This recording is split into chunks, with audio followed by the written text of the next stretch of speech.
Love this. It's the John Cena run, guys. You can't see it. Oh, there we go. Okay, there we go. There we go. Okay, we're live. Have fun. Okay. Good morning, good afternoon, wherever you are. My name is Iron. I'm running Fire Leaf Green, Pokemon Fire Red Leaf Green, specifically Leaf Green, with Bulbasaur. So this is not the best starter for the run, but it's got some entertaining strategies that will be fun to watch in a marathon. So we'll get started in 3, 2, 1, go.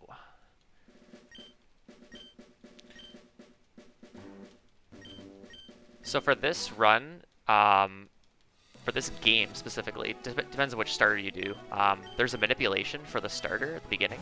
You generally need really good stats for the run, and you can't just reset for stats ideally because it's super slow.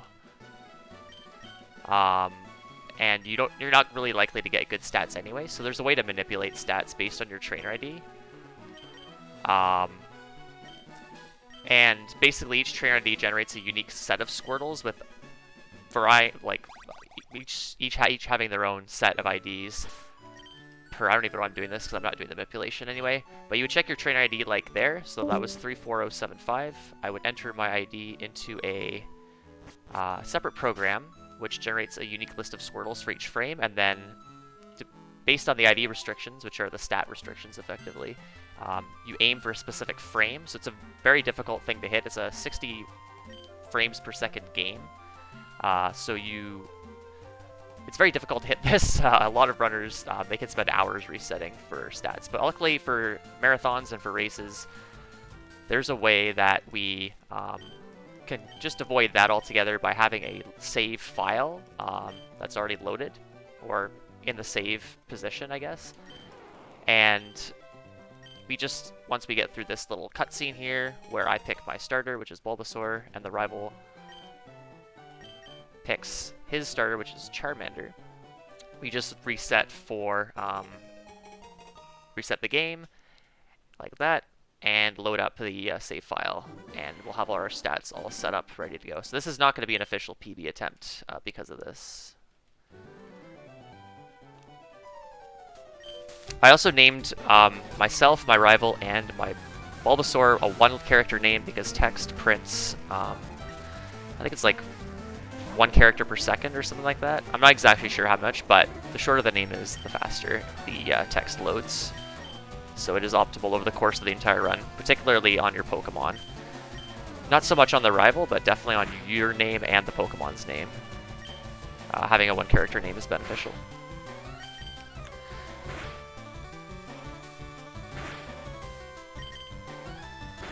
And, yep, first rival fight, just spam Tackle. Tackle is a 95% accurate move, which means I will likely miss a few of them here and there. And for this run, I'm actually going to be doing a special donation per miss of 3 moves that I'll use that can miss in the run. I'll be donating $5 for each miss.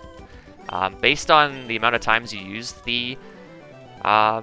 those moves, I'm expected to miss about 10 times, I calculated, on average. Obviously, it's Pokemon. It's probabilities aren't necessarily exactly what you get every time, so we'll see how that goes. But yeah, rival fight went well. Didn't get critical. Getting a critical hit from the rival is really bad because you're very likely to die, and you need the experience from that fight for later. And getting a crit yourself is good, but I didn't get one there. But luckily I didn't miss, and he didn't get a critical hit, so that's all good. And it's 1 in 16 chance to get a critical hit in this generation. So I'm just making my way up to collect the parcel. Anyone who's played Kanto games, that is the first sort of objective of the run, is to get Oak's parcel. For Bulbasaur, I don't need to knock out any encounters. For experience, you do that with the other 2 starters, which is Squirtle and Bulbasaur, or Squirtle and Charmander, sorry.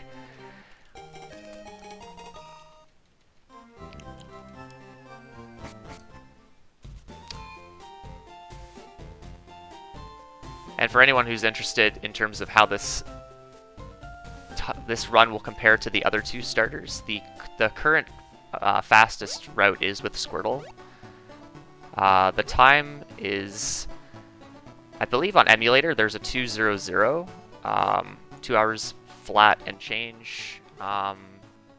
Emulator's a bit faster than console, so that translates to a low-ish 2:01, low to mid 2:01. Charmander is about a 2:05, so about 4 minutes slower currently. And then Bulbasaur, the fastest time, at least on the leaderboard, which is a 2:27.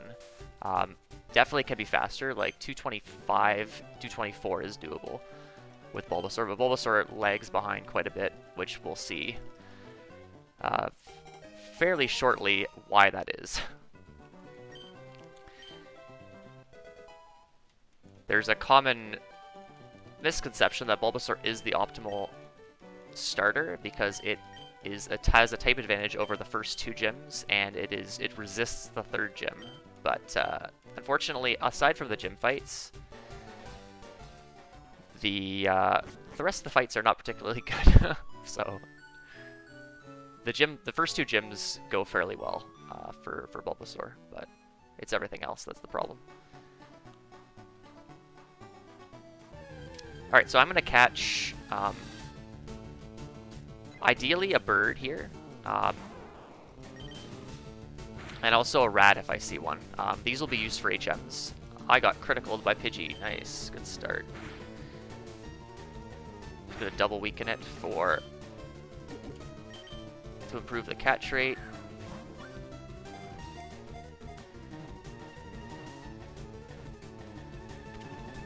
And these are used for the HM's Fly and for Cut.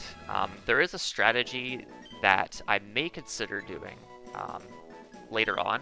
If I see a Rattata, I'll probably catch it just for safety, but there is a backup that I can go for later, which may save some time a little later on. Okay, I'll just catch this Rattata since it's here.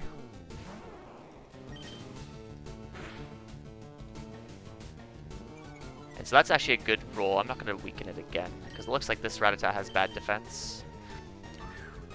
So stats on enemy Pokemon, specifically wilds, are random. So in this case, I actually did a lot more damage than I normally do. And so could just throw a ball. The more it's weakened, the higher the catch chance is. So ideally, you want to weaken them. Ideally, weakening them twice is good for the catch rate, but for overall, in terms of time, it is better to just throw a ball after you've weakened it once. Alright, we've caught 2 Pokemon, and this guy is still going to show us how to catch Pokemon, so it's a chance for me to have a drink of my coffee.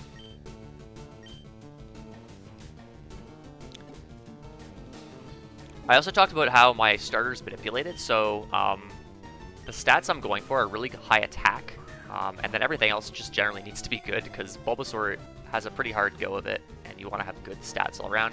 The stats are that you're able to sort of manipulate are HP, attack, defense, special defense, and speed. Bulbasaur needs really good attack, which is kind of odd if you think about it, because Grass is a special type in this game. But you'll see Grass is not terribly used a whole lot in the run, because there aren't too many good Grass moves. And we want to have a high IV on pretty much every stat, in particular attack and special attack, and speed as well.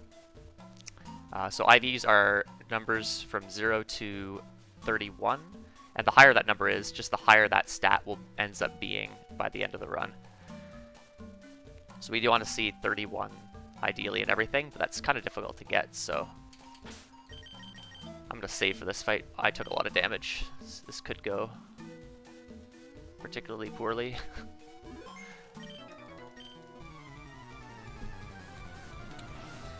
So for this Bulbasaur I have 11 HP, I have 29 attack, which is pretty good. It's not the best, but it's okay.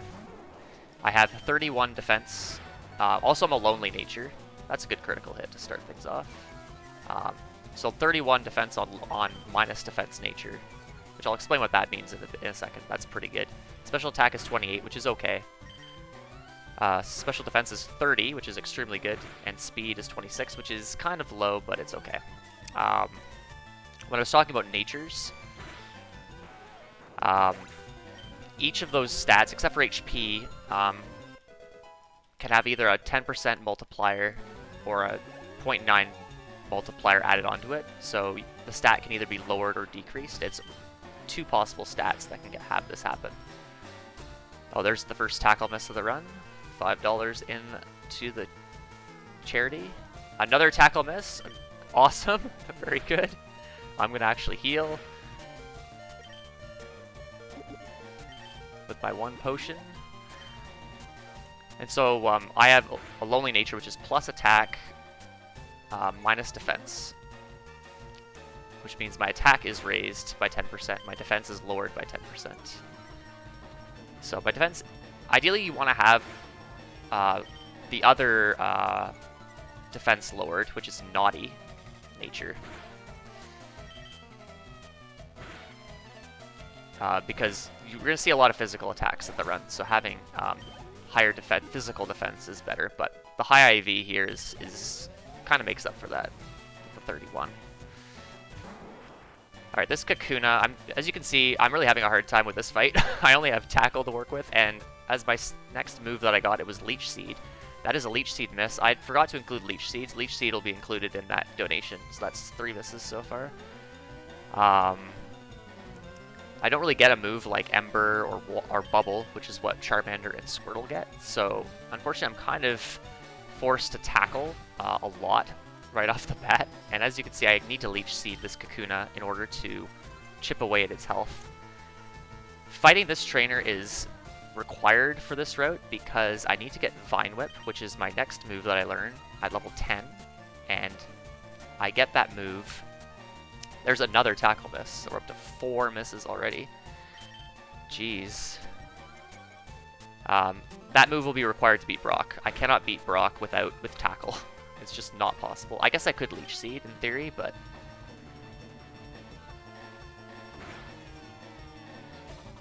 it would be very slow. So we have to do this fight.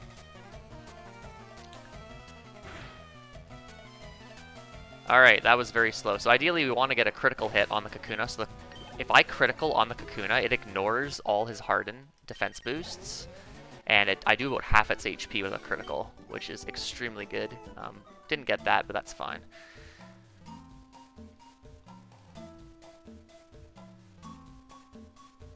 Alright, so we got one more sort of grindy bug fight coming up, which is the first mandatory trainer of the run, other than the rival. And in the meantime, I'm just going to run away from all the encounters I see here.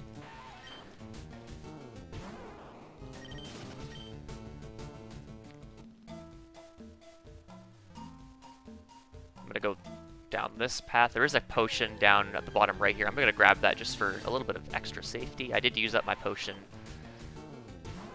already, and having extra potions is not a bad thing. So I'm just going to grab this for a little bit of extra marathon safety.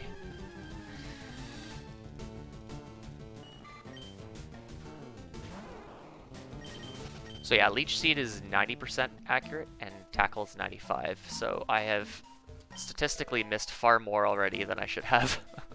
But that's Pokemon for you.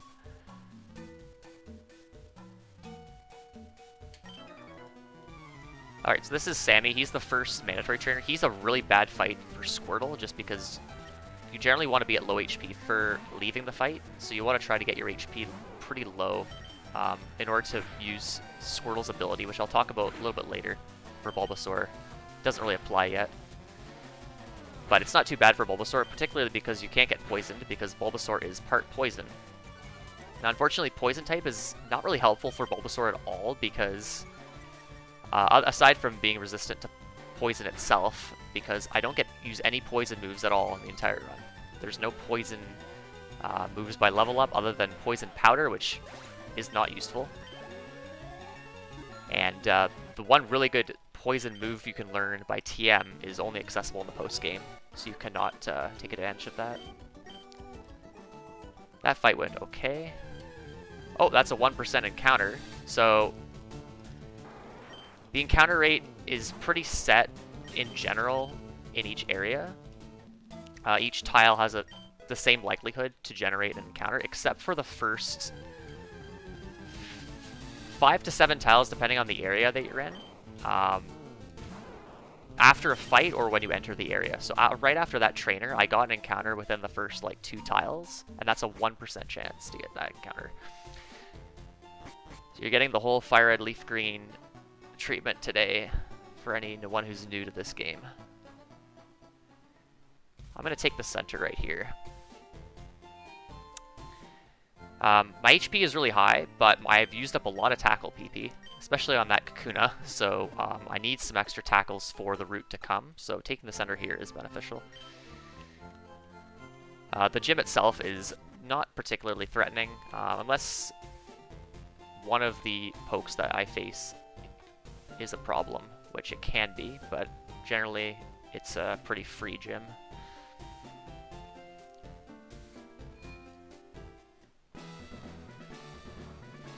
So this is Liam, this is the rock gym, and we have grass. We've moved now, so we can pretty much decimate all 4 of the Pokemon we're going to see here. There is one Pokemon that's a two-shot here. Liam's Sandshrew. Sandshrew not a rock type, so kind of out of place in this gym, but not too many other rock type Pokemon in the game in effectively Generation 1, because there's only Gen 1 Pokemon here. This Sandshrew no Sand Attack, as Kid Rocker has noted in the chat, so ideally want a critical here, or not see Sand Attack. I got Scratch, which is fine. That Sandshrew also knows Defense Curl, which is not a big deal. It's notable that in this generation, whether a move is physical or special depends on the type and not on the move itself. So in later generations, Vine Whip would be a physical move, but it's actually special because it's a grass move. And if that split was actually a thing in this generation, Bulbasaur might actually be better because it uses a lot of, not a lot of grass moves, but the grass moves it does use, it can't really take advantage of its high attack. So in that case, you actually do need good special attack as well. So this fight is pretty much just use Vine Whip. This Onix is always faster. Doesn't usually do a whole lot of damage, so it's a pretty free fight. And that's the first gym. It's only going to get harder from here, so this is the one chance Bulbasaur gets to have a little bit of an advantage over the other 2 starters. And Vine Whip doesn't miss either, so that's another nice thing about it.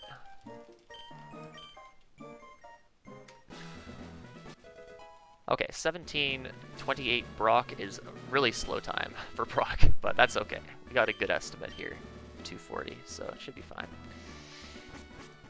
For Bulbasaur, anything like in the mid 15 minutes is extremely good.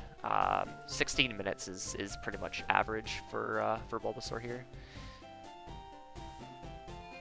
Alright, so I'm going to go shopping. I'm going to do a few shopping trips in this run. This is the first of them. I'm going to grab some potions. I'm going to grab some repels.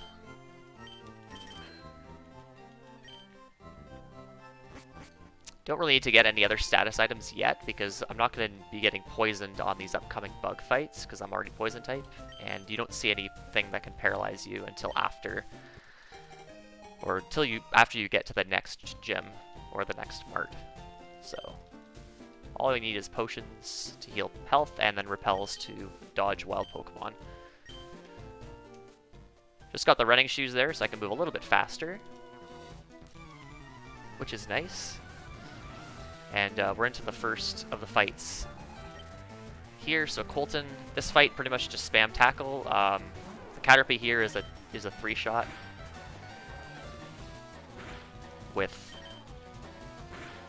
tackle. Getting a critical hit is nice as well. But pretty much just spam moves.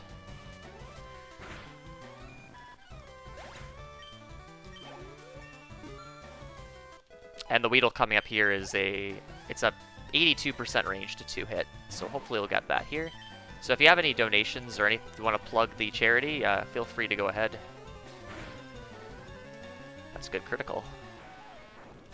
Yeah, absolutely. All right, guys. Again, thank you so much for being here on this Sunday morning for the for Dog Pound Ukraine DPU. Obviously, we are doing this for the Save the Children charity. So right now there are over 450,000 children in need of protection in Ukraine. Save the Children is a global effort, but right now they do have a Ukraine relief fund, and that fund goes to helping provide basic needs for the most vulnerable families, providing food, shelter, clothing, medicine, relocation purposes, as well as psychological support.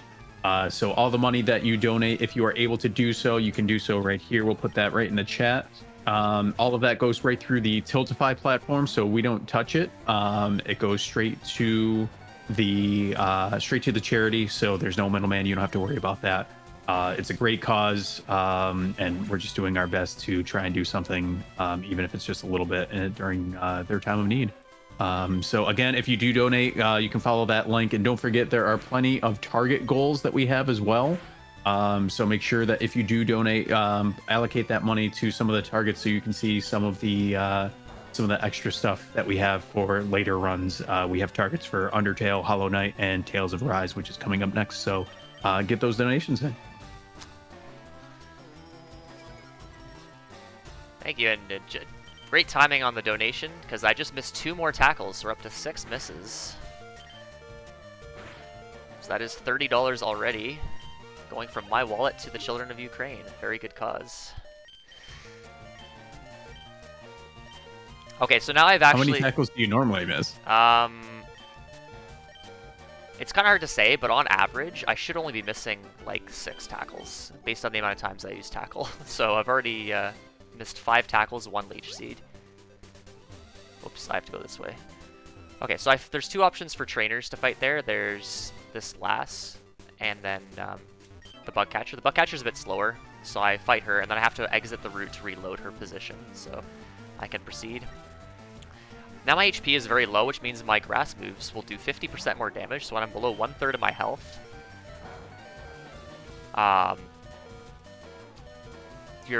for the starters, the moves matching your type, which is in this case grass, will get a 50% boost.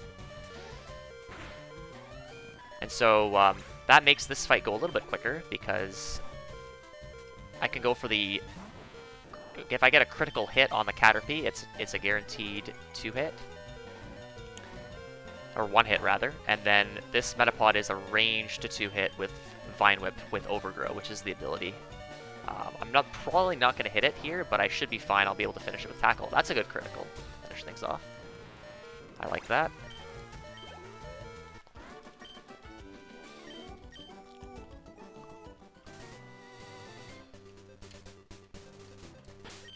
Whoops. Okay, so I'm just going to bag manip this trainer. She is not a good time if I hit her. That's a way to sort of freeze the trainer in place, and you have to give yourself enough time to react to pass her later. I'm going to enter the center here, and I'm going to buy this really sweet Magikarp for $500. You might think this is very odd because I'm using Bulbasaur run. Why would I buy Magikarp? Magikarp can't learn any THMs. It's not a terribly useful Pokemon, but it has a very, very good use, which we'll see very late into the run. TM case and put on the berry.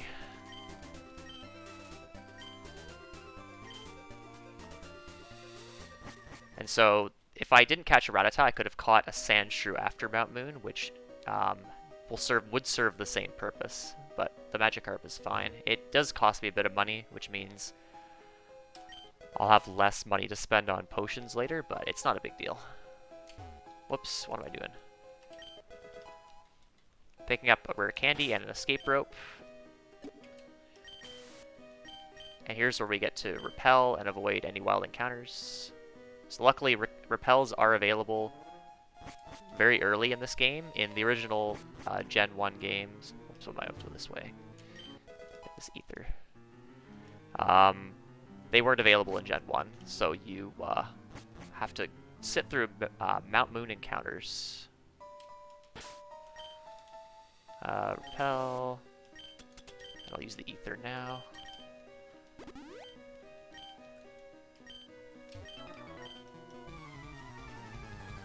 So that's good. And then, so okay, so I picked up an Ether there to restore Vine Whip PP. So ideally I want to have Overgrow, which is that low HP, below 1/3 health situation for Mount Moon.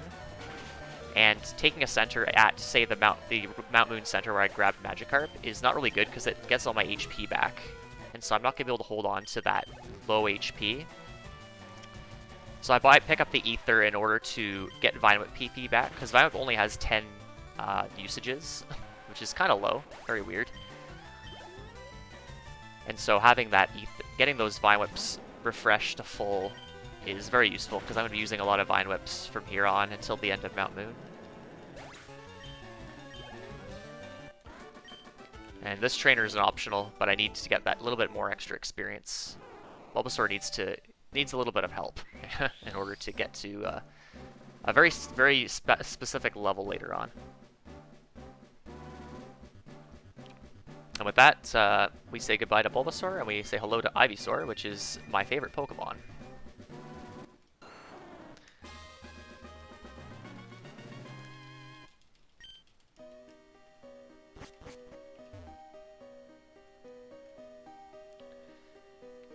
Ivysaur is a little bit better, but still not the greatest Pokemon to deal with. So I'm just going to be very careful with this guy. I can use the TM case there, loading up I registered the TM case with Select in order to, so I can open that up right away, and that's just a faster way to do the, that spinner manipulation to avoid him from seeing me.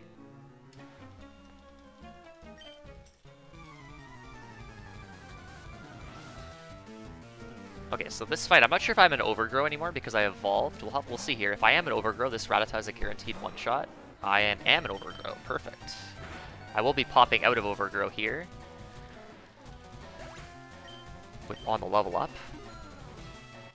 But that's okay, because I am expected to take some damage on the Zubat. So unfortunately on Zubat, I have to tackle it, so that means more chances to miss. And it can do it does a little bit of damage, so now I'm back in Overgrow. But because Zubat is poison flying, Vine Whip still does less, so it's still worth it to tackle. Alright, that's number 7. I hope we can keep track, because I am going to lose track real fast here.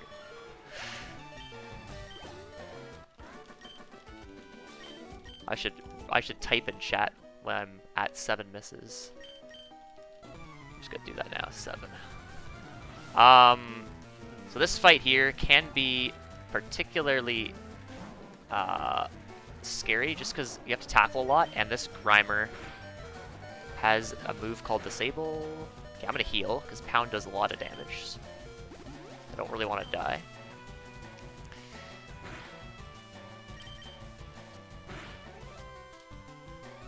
It's only giving me pounds, which is actually good. I want to be back in Overgrow at the end of this fight. That's a good critical. Very nice. So that Grimer is normally 4 turns.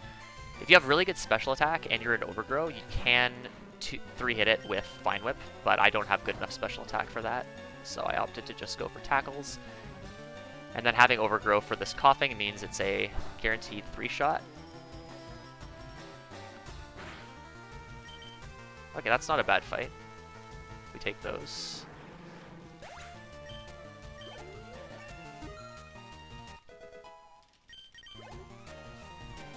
And the Voltorb coming up here is a guaranteed 1-hit because I'm below 1/3 of my HP. So, pretty smooth fight.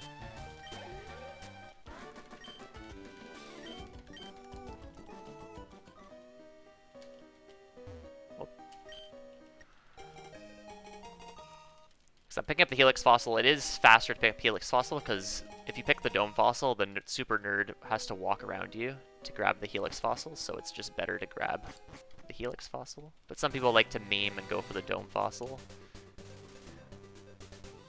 I should have done that in the marathon, but that's okay. Because I have my all my HM friends, I can just avoid the grass there. I can catch a Sandshrew or a Rattata there if I need a cut HM friend.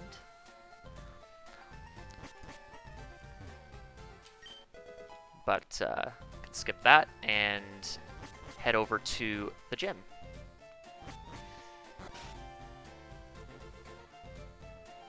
I'm gonna take the center again. So Vine Whip, again, only has 10 PP, so I really need to get those refreshed for the fights to come. And HP is low as well, so I want to have high HP. Even though this is the water gym, you can take a lot of damage on Misty if you get unlucky.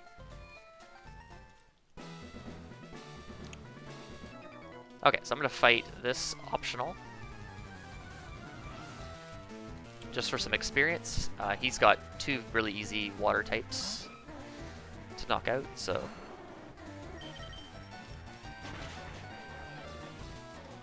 should be easy.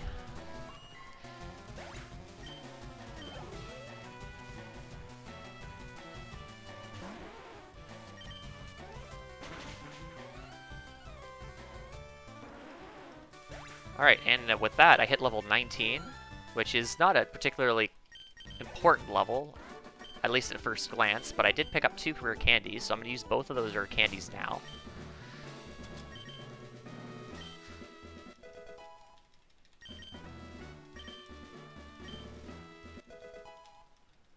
To hit level 21, and that doesn't really give me anything useful at the moment, but after Misty's fight, I will hit level 22, and that's where I get a very useful move, which is needed for the next fight, so...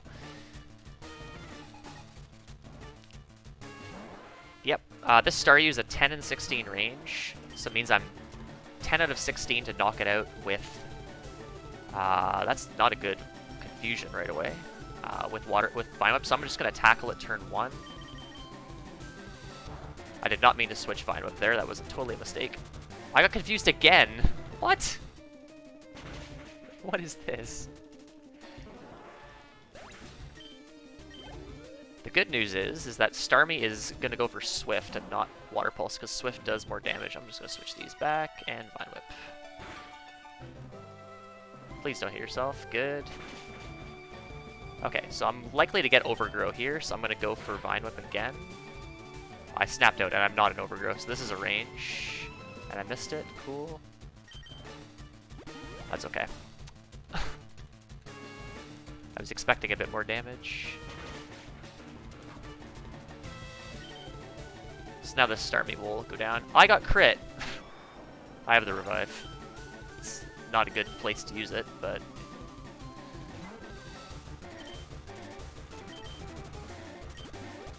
So I picked up this revive for this, well, not for this specific reason, but in case I die somewhere. And this is not a place you usually die.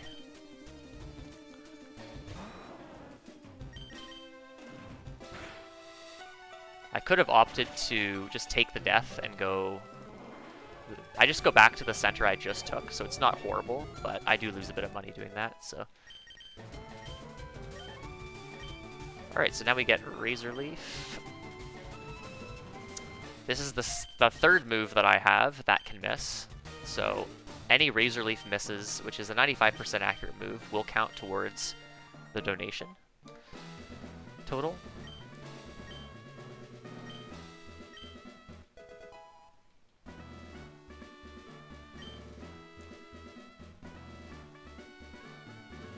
So I'm actually going to... I think I'm going to take the center again before I fight the rival, just in case. Oops. In case. So to go shopping here, I'm going to buy some stuff. I'm going to sell those 2 TMs I picked up. I don't really need them, so the money is much more useful. Buy some super potions, paralyze heals, awakenings, escape ropes, and a few more repels. So I have no more money left.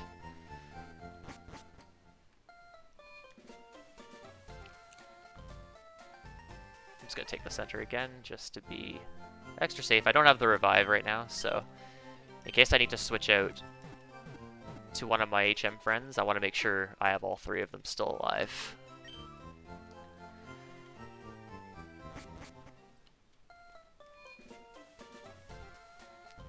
Okay, this fight is the first of the rival fights which is particularly bad, so I'm going to save.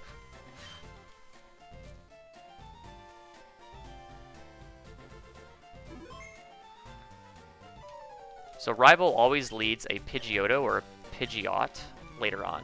And obviously that's a bird, and birds do a lot of damage to grass Pokemon. So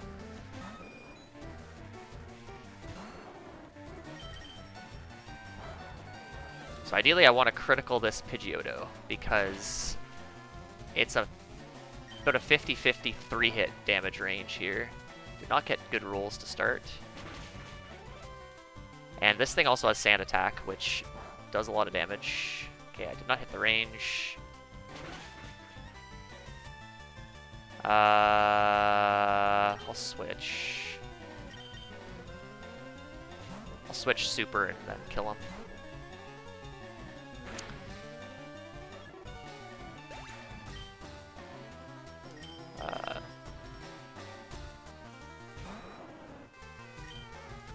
Actually, oh no, that was a mistake. No, just Super now. That was actually, I don't know what I just did there.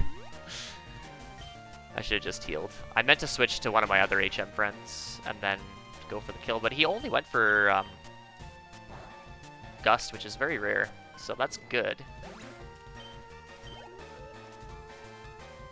Okay, next up is Charmander. So Charmander, I don't have any good moves for, so the best strategy here is to use Razor Leaf 3 times.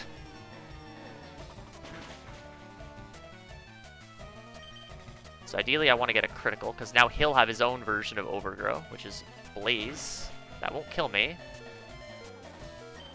And I'm just going to finish him off with Vine Whip, because I don't want to miss.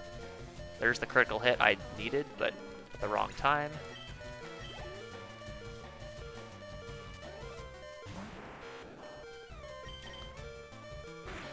And just use Vine Whip there, because Vine Whip is guaranteed to knock it out and is guaranteed to hit, so don't want to miss at that point. Alright, this Rat Attack can kill me with Quick Attack, so I'm going to heal with a potion.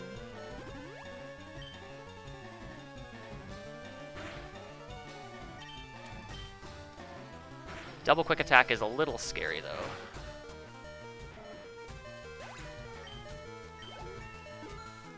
This is actually kind of a...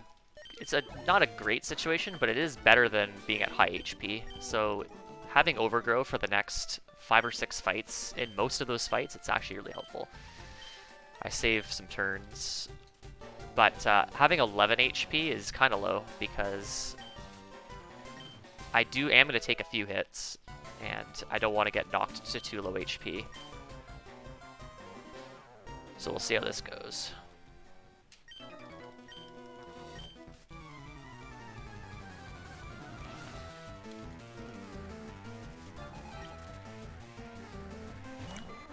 So this part of the run is the bridge is not terribly exciting for Squirtle and Charmander, but for Bulbasaur it can get quite exciting if things go wrong, because things can actually go wrong if we start missing tackles. There is number 8.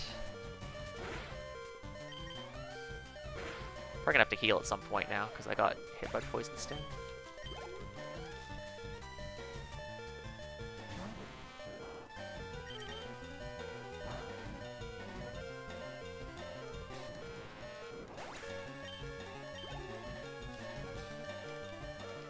And then this Kakuna is a damage range with Overgrow, so it's 4 times. It 4 times resists Razor Leaf. But unfortunately, I missed the range and didn't get a critical, so I have to use another move to finish it off.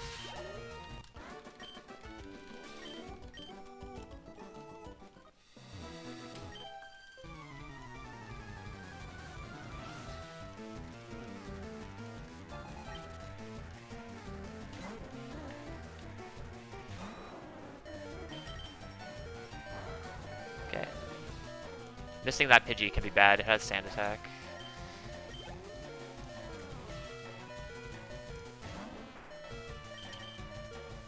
And then these grass types, unfortunately, I only have Tackle, so there are 2 hits each, but if I get a critical hit, it helps quite a bit.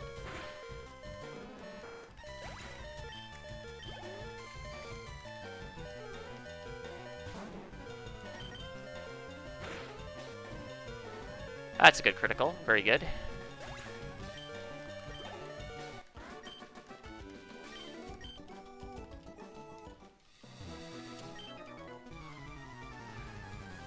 Okay, so this fight, he has two Pokemon. I ideally want to crit the second one because it's always a 2-shot. And I'm going to Vine Whip the Sandshrew because it has Sand Attack.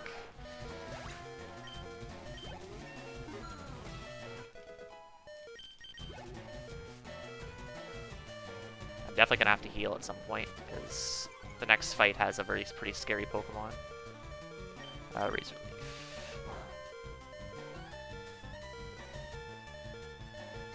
Wrap Miss. I'm going to heal now and then hope that he damages me because I don't want to heal on the next fight. It's a little bit too little damage for what I want, though.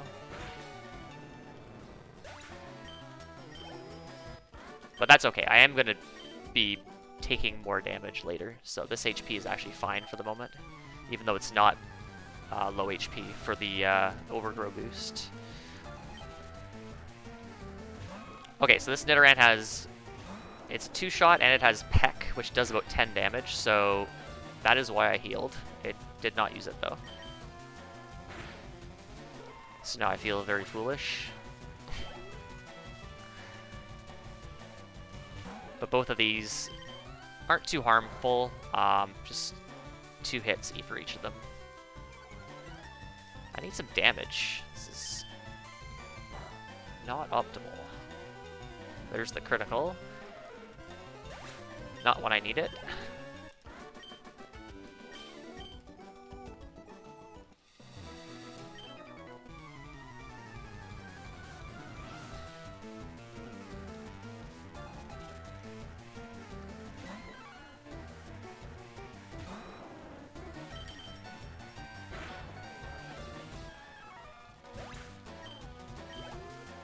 Okay. So that is the last official trainer on Nugget Bridge. There is one more trainer who gives us a nugget and wants us to join Team Rocket.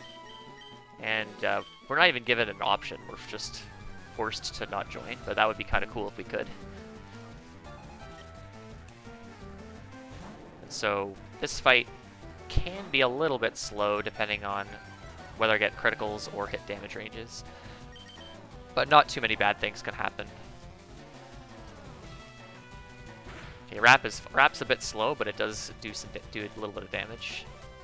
So I'll take that. That puts me back into Overgrowth for the time being.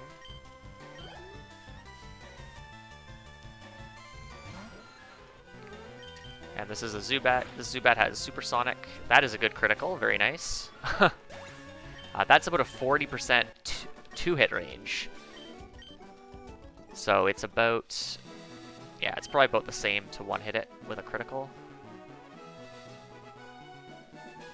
And when I talk about these damage ranges, effectively, when you use a move, the game rolls a 16-sided die, so there's 16 possible damage rolls that can be applied. It's effectively a multiplier from 0.85 to 1. So you have 16 possible damage rolls that you can get. Because of rounding, sometimes it's only 2 or 3 or even 4 possible values. But sometimes not all of those rolls can kill an enemy Pokemon, so that's what I'm referring to when I say the... whoop, just walk in front of you. When I talk about that damage range.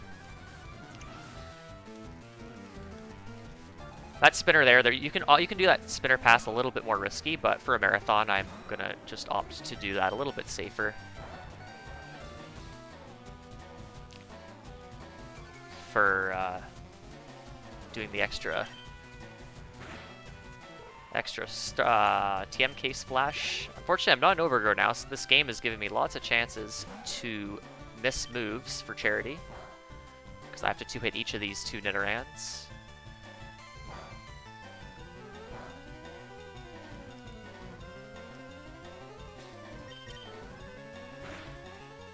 Okay, good.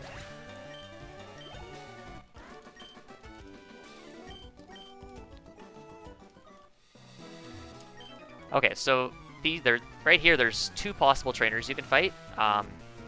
In the Squirtle and Charmander runs, you fight one or the other. Usually the camper that's up above. Sometimes you fight this guy, because he gives more experience.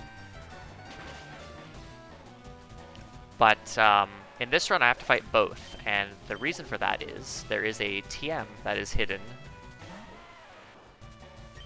behind the second trainer.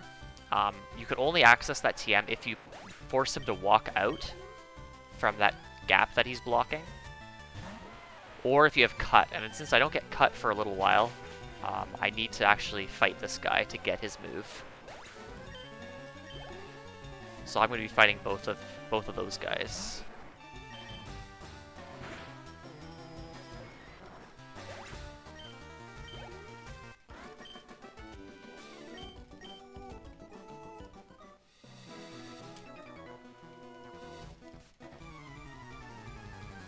So I was successful. We've done races of this where some people have actually not pulled this guy out properly, and that's kind of bad, because the move that he has is particularly good. That is kind of an annoying critical hit.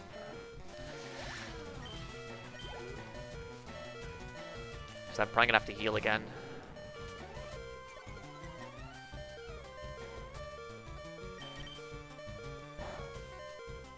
That's a good, oh wow, that's a range actually, I believe.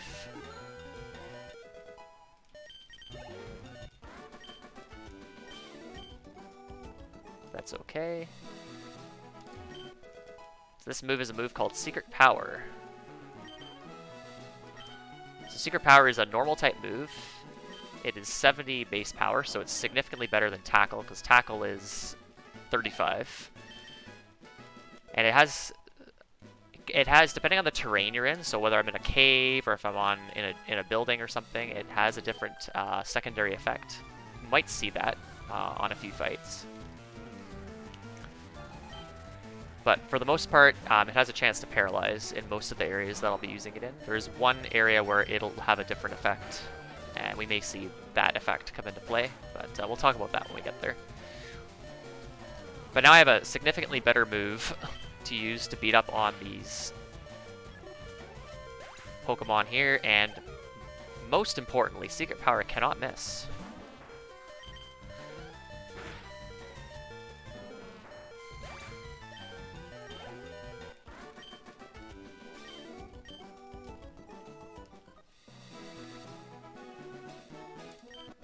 Grab this hidden ether.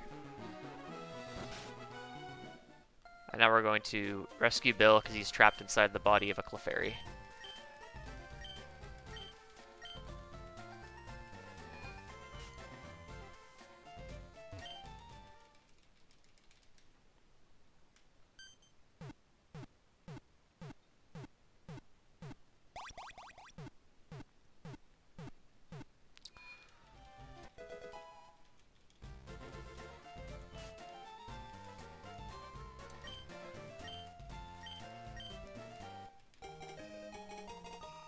So I'm actually going to heal before I do the next fight.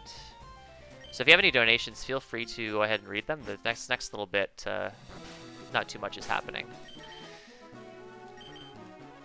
Absolutely. All right, guys. Again, broken record, but we appreciate you being here. It is part of your weekend for many of you, so there's so many things you be doing at any given moment. You're spending your time right here with us, with the Dog Pound Expo team, doing Dog Pound Ukraine. So again, we are raising money for Save the Children. Save the Children is a global charity. They have a global effort in place, but they also have a Ukraine relief fund, and obviously that's what we're focusing on right now. There are about 1.5 million people that have been forced from their homes. Over 400,000 children currently live in the conflict zone at the moment. So Save the Children does their best to help support the basic needs of the most vulnerable families, providing food, shelter, clothing, medicine, and relocation services. And they also help provide with psychological support. An amazing charity, super important with what's going on right now. So, you know, every little bit counts. So again, you can donate. We'll put that in the chat here. So anything, if you can, great. If not, we appreciate you even supporting, watching the runners, watching any part of this event. And also do us a favor, like and follow the page. Doesn't cost you anything. We really appreciate that support. You can turn on the notifications. Generally speaking, we are known for the Dog Pound Expo, which happens once a year. generally in early December, and it's a 3-day event.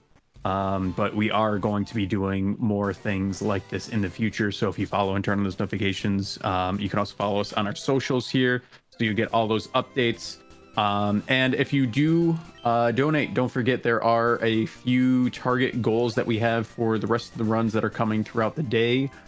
We still have about 12 hours of runs, so there's still plenty of action that's going to be happening throughout the day. Make sure you allocate that donation to any target that you guys want to see. So yeah, we appreciate it. So far, we've raised $150, and we've got plenty more to come. So thank you guys for being here.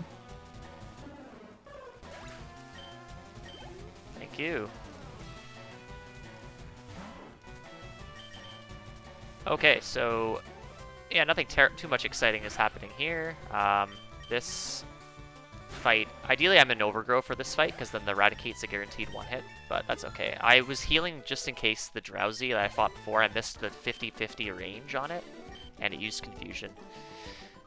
So, a little bit safe, but definitely not a terrible thing. I'm just going to pick up this extra Max Ether just to be safe. Don't normally grab that in PB attempts, but just in case things go south.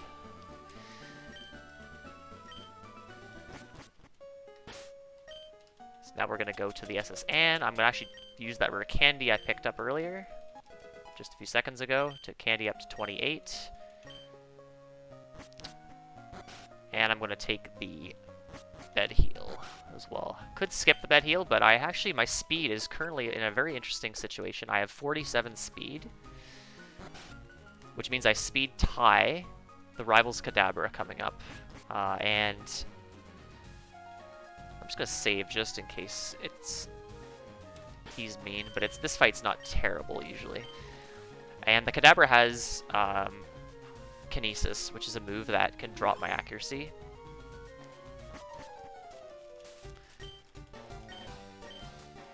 But it might go for Disable, so I have to be careful that I don't. Which the move I use second on Pidgeotto here is not Secret Power. I need Secret Power to not be disabled. So I'm going to Secret Power turn 1. Sand Attack, okay. So this drops my accuracy, so I'm just going to switch because I don't really want to miss.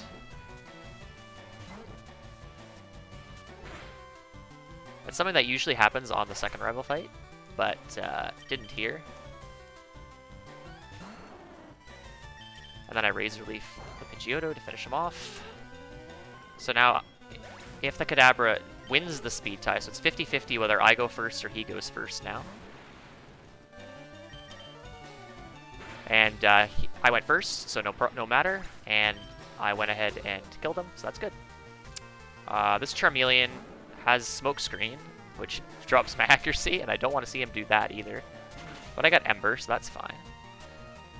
I'll take that. And then Raticate is about a 30% one hit with Razor Leaf if I don't critical hit. And I got the range. That's good. And I didn't miss either. That's the important thing. I also forgot to mention that if my accuracy is dropped or the evasion, which is effectively the opposite of accuracy, but the evasion of the enemy is raised, and I miss, that does not count as a miss for charity. It's only a natural miss based on the accuracy, base accuracy.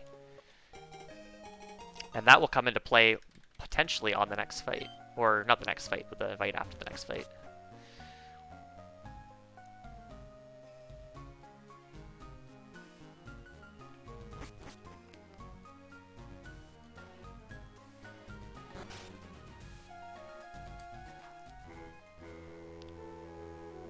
Okay, so now we're about to go enter the third gym. So this gym is not nearly as bad as it is for Squirtle because grass resists electric, but it can be very trolly for two reasons. The gym leader has not a very good set of moves on his ace Pokemon, his third Pokemon in the fight. And there's a puzzle that is totally RNG that we have to do first. I'm going to teach Cut to my Rattata.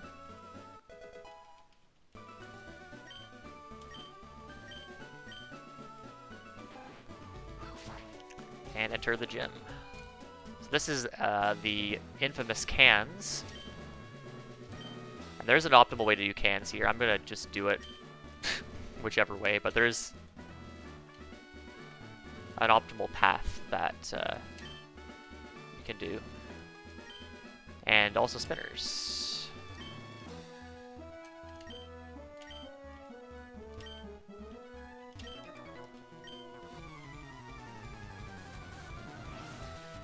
So the idea here is you actually try to find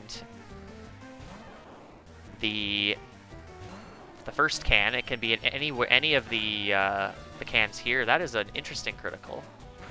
That shouldn't be a problem. Could actually be, potentially, but it'll be fine. So you find the first can, and then the second can, which you need to find 2 back-to-back cans, is adjacent to that can, so either above or below it. So what I have to do is that when I find the first one, I will save. This is pretty brutal. Okay, it's a corner can, so it's not terrible. So I have a 50-50 chance of getting the second can here. So it's either the can to the left of this one or the can above. Just gonna do a quick pause here, and I got the first one, so that's good. So otherwise, I have to reset, and I'm just gonna save again for Surge, just in case. My HP is not terribly low, but if things start going really badly, don't want to have to reset back to Cerulean.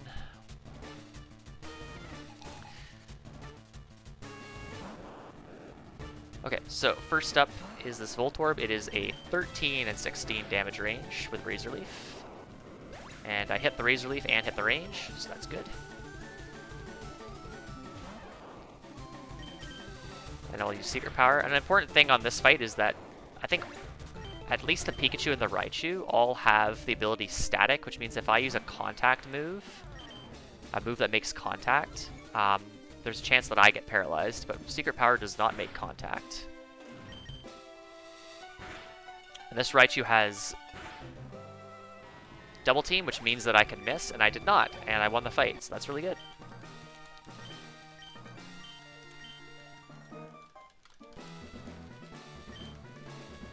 So that fight went pretty well.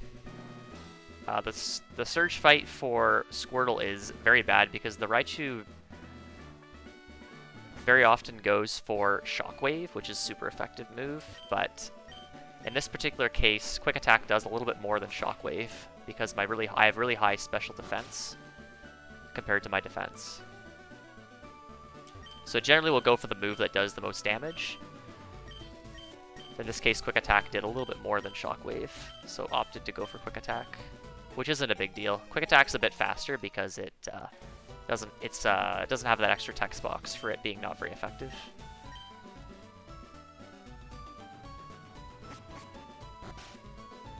Just gonna grab the bike voucher from the gentleman there and make my way back to Cerulean.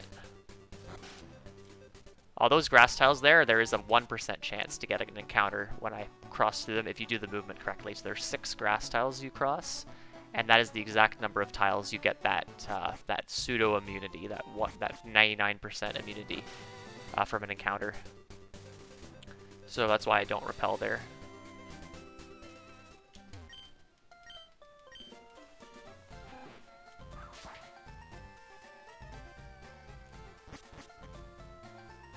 Grab the bicycle.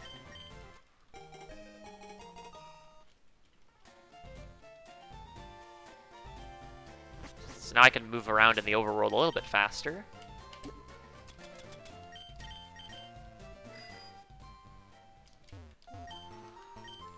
It's not as fast as some of the bikes in later generations, but it's definitely faster than running.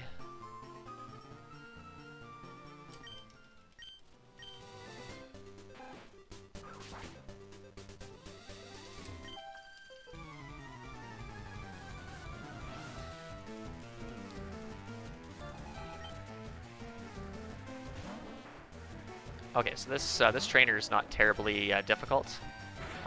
Both her Oddishes are damage ranges. The first one is very favorable, the second one not so much.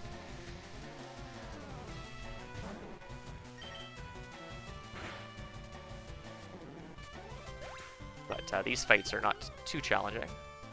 So the next 15 minutes or so is actually going to be pretty smooth sailing for our Ivysaur because the Pokemon we're fighting are not terribly threatening. And most of them go down in one hit, except with a few exceptions.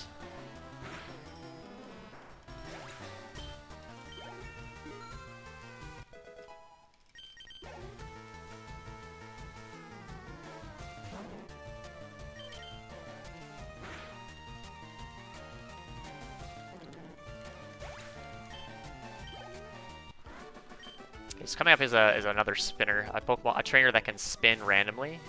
So you can do there's a really neat little bike trick you can do, where you run. So running forces the trainers to look in a specific direction. So you run some tiles and then hop on the bike, and then while he's temporarily locked into that one direction, you can safely pass him. I used to be able to do that. I haven't practiced it too much, so I opted to just do a Bagman up there, which is very safe, and it's a guaranteed pass. And you can't really screw it up as easily as you could a run to bike, as it's called. Alright, this Venonat is kind of scary because it has confusion. But it also has Supersonic, and I lost that berry that I held earlier, which heals confusion. So, didn't get that there, so that's good. Alright, I'm gonna go grab a hidden berry here. It's Chesto Berry. And a rare candy. So the Chesto Berry heals me if I'm put to sleep. And it's a nice little backup to have. I'm also gonna grab the cherry as well. I don't think I need this actually, so this is probably not really necessary to grab. So I'm gonna use where are you? Repel and Ether on Secret Power. Now that's something I haven't read before, but haven't thought about. But yeah, Chesterberry could be a good Bond girl name. I agree.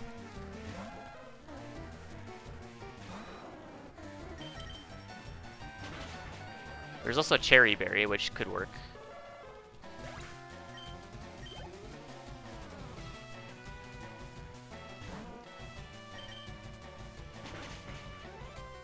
Alright, so Rock Tunnel here.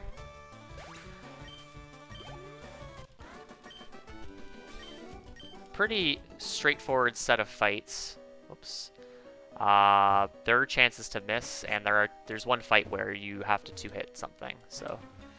It's also in the dark, so... luckily you can see a little bit of what's around you. We don't grab Flash in the speedrun, because you need to catch 10 Pokemon, and also go out of your way to get it. Whoops, I want to Razor Leaf you. And so, very slow.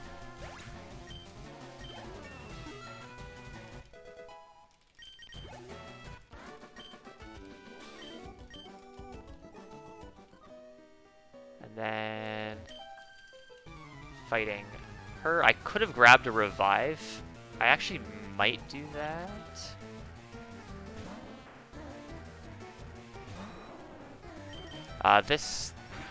That'll be fine. I'll just save where needed. So this is where you see Secret Power flinch. So we haven't actually seen Secret Power paralyze yet, but in caves, Secret Power's secondary effect is to flinch. And the Oddish in particular is a very good Pokemon to flinch because it has... That's a tackle miss, and shouldn't even have gone for tackle there, but that's fine. All good. That's 3. I should not be doing this. Why am I doing this to myself?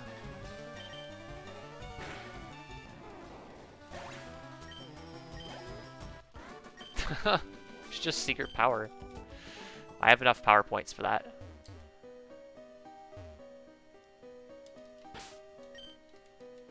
Repel.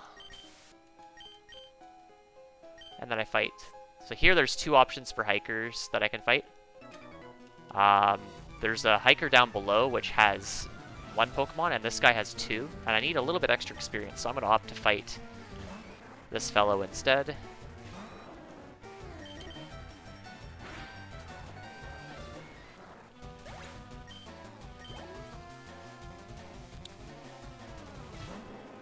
Now, if I recall correctly, I don't think I've missed any Razor Leafs yet. I've only missed Tackles and 1 Leech Seed, so I've missed 9 Tackles. So based on my math that I've done, I'll actually pull that up in a second here.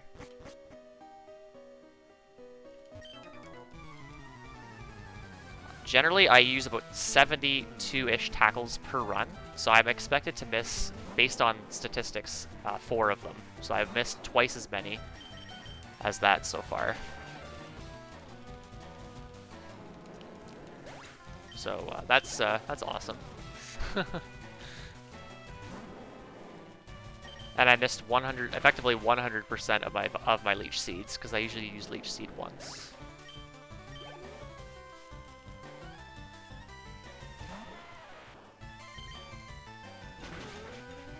Okay.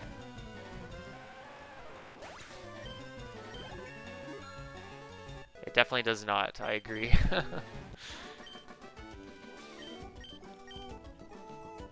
And with that, at level 32, so this is the one benefit that Bulbasaur has over its counterparts, is that it evolves to its final stage 4 levels earlier, so at level 32 instead of 36.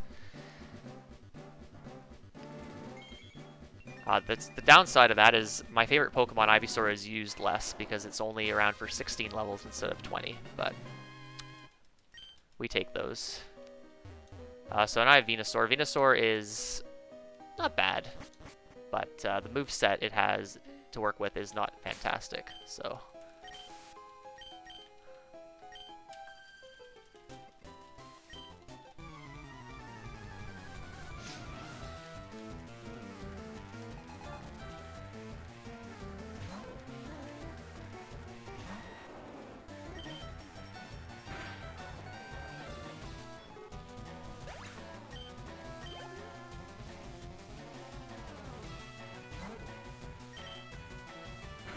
Just gonna blitz through some of these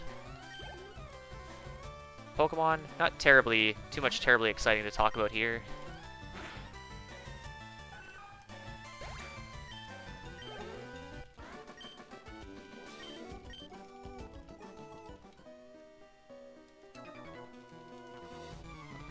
Yeah, I don't know who would want to stand in the dark like this, but...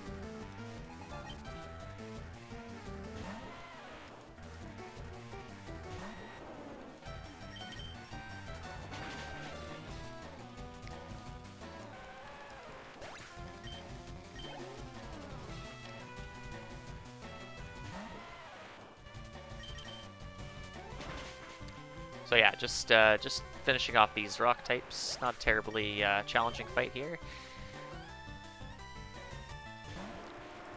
I am trying to use up all my Vine Whip PP, and I'm generally using them on Pokemon that have threatening moves. The Graveler isn't terrible, but it has Magnitude, which has a chance to do a lot of damage if it rolls a high Magnitude power.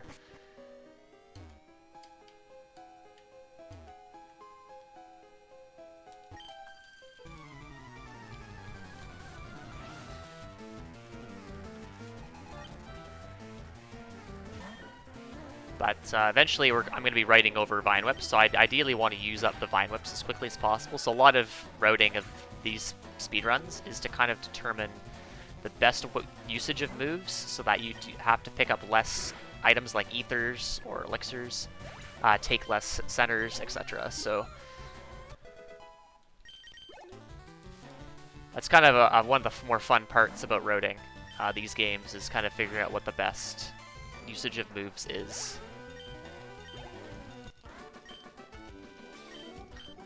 But that is the last fight in Rock Tunnel.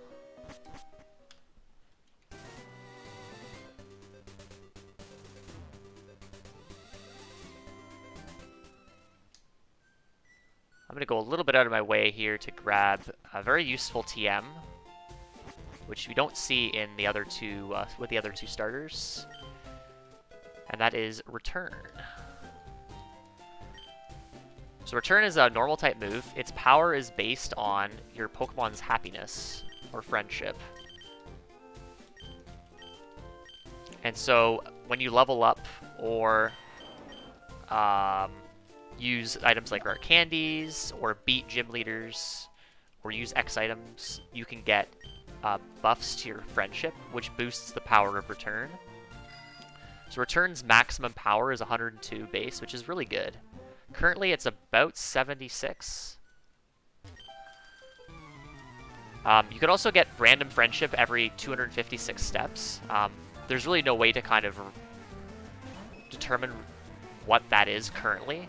So I'm going to hope that I have gotten a lot of extra friendship, because these Clefairies are damage ranges. And hit the first one.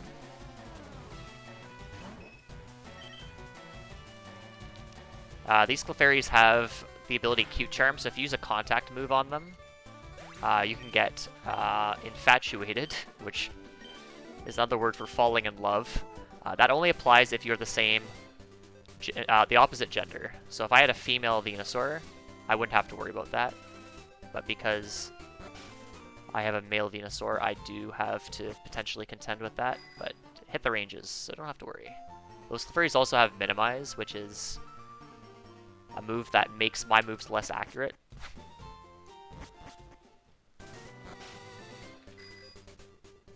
But didn't see that, have to worry about that, so. Off to the game corner. Not going to be playing the slots or anything like that. There's an evil team that's got a base underneath the game corner, which we need to clear them out.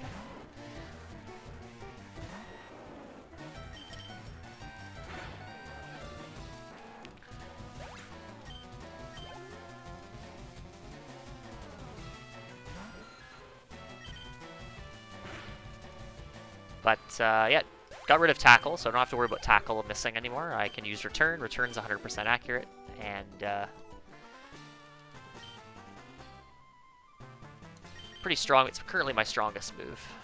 It's actually going to be my strongest move for a little bit, and then I get a really good move later.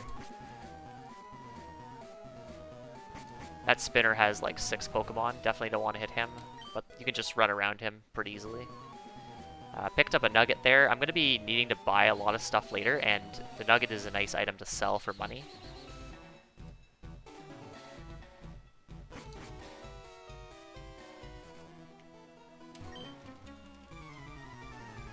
Okay, this fight is particularly interesting, and because this coughing, depending on my friendship, can be a damage range.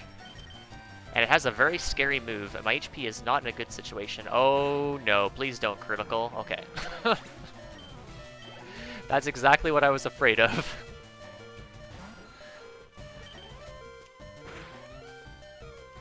So a critical hit maximum roll, like normal damage roll, would not have killed me, but a critical hit would have.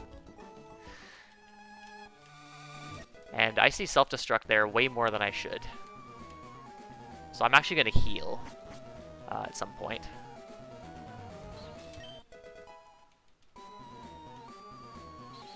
I'm just gonna heal on the. I'm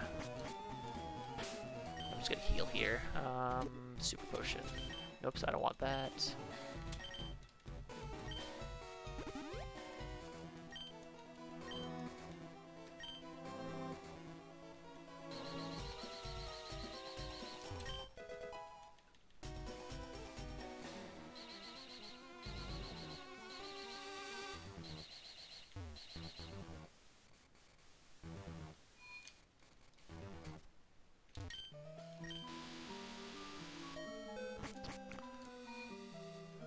I'm also going to go pick up a super potion, or not a super potion, a calcium here. That'll be used to sell for more money later as well. And fight some trainers here.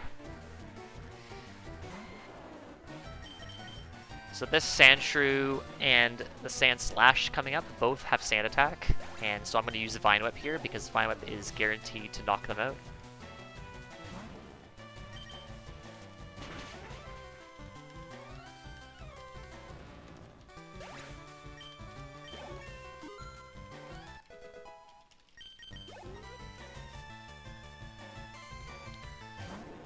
And then Ekans. Unfortunately, Ekans and its evolution have Intimidate, which lowers my attack, but I can still use Return. It does enough damage, despite that.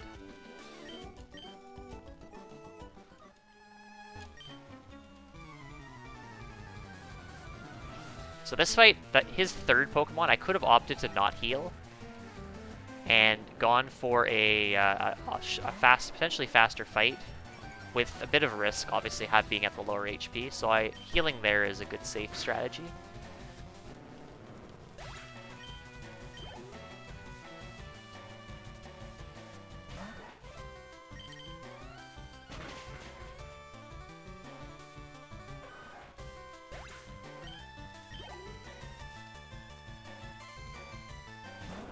So this Arbok is a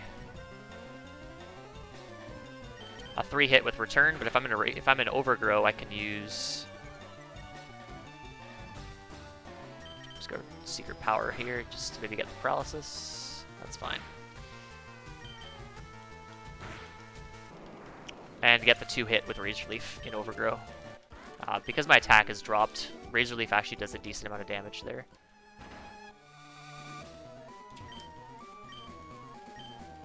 Okay, so I'm going to be very careful on this fight.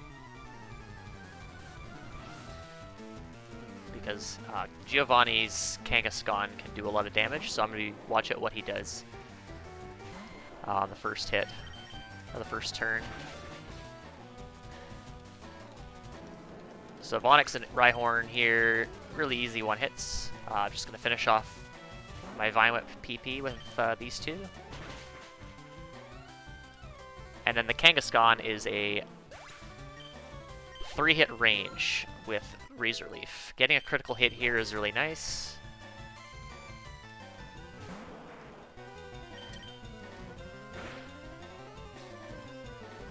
Mega Punch miss. Okay, that's fine. Probably would have healed if he had hit. Tail Whip. Okay, that's a little bit scary because now Mega Punch crit will kill. Miss the range. Okay, Bite is fine. And then Secret Power. I don't really want to miss there. Alright, Giovanni down. Alright, looks like we just got a $50 donation, by the way. Very nice. $50 donation from Cindy St. John, and says, comment is nothing. Or Gene, sorry. Either way. I messed it all up. But $50 just coming in. It doesn't look like it was allocated to any of the targets, but really appreciate that. Guys, thank you so much for being here. Of course, we are doing this for Save the Children. There's so many things that they are doing right now in this time of need. There are at least 400,000 children currently living in the conflict zone. 1.5 million people have been forced from their homes. Save the Children are doing their best right now to provide basic needs for the most vulnerable families, providing food, shelter, clothing and medicine, relocation services, as well as psychological support. They are a global initiative, but they are currently raising money for their Ukraine Relief Fund, and that's what we're doing right now. So all of that money is being donated directly through the Tiltify donation platform, so we don't touch any of it. So all of the money is going directly to the charity. You don't have to worry about that. So we appreciate that. Again, you can donate in the links in the chat. I won't do it again. We just did it like a minute ago. But thank you so much for that generous donation. That brings us up to $200 on the day for a goal of 1,000. It doesn't seem like a lot, but everything at this point, or anything, is certainly better than nothing. So thank you so much again for that generous donation. Thank you.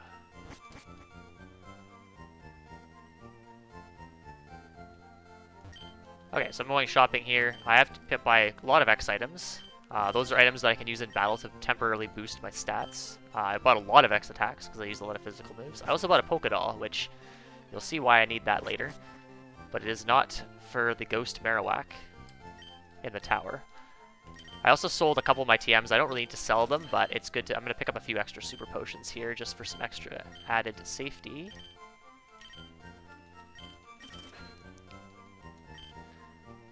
Not a bad idea for a marathon.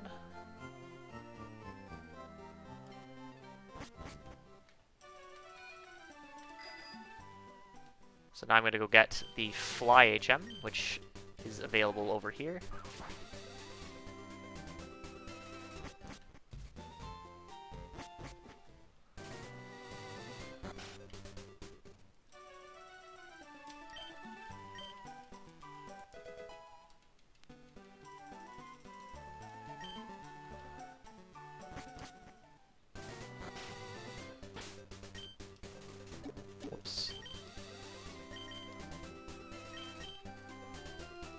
Okay, so a bit of a menu here, not super big menu, but in menus we try to do many things at the same time. So I'm going to teach both Hyper Beam and Fly. I'm going to teach Hyper Beam to Venusaur, obviously, and Fly to my bird. Hyper Beam is a really nice move. It's got 150 base power, which is exceptional. But if you use it, you have to recharge on the next turn, so you're vulnerable for the next turn. It also can miss. It's 90% accurate. So this is another opportunity for donations for the charity. Not so innocent bystander. Yes, that is exactly what any percent Bulbasaur means. This is an alternate main run, which means it's a Pokemon that we don't normally use for the speedrun. But it's a lot of fun to try different Pokemon for the speedrun. This is not the fastest route, but it is a pretty fun alternative.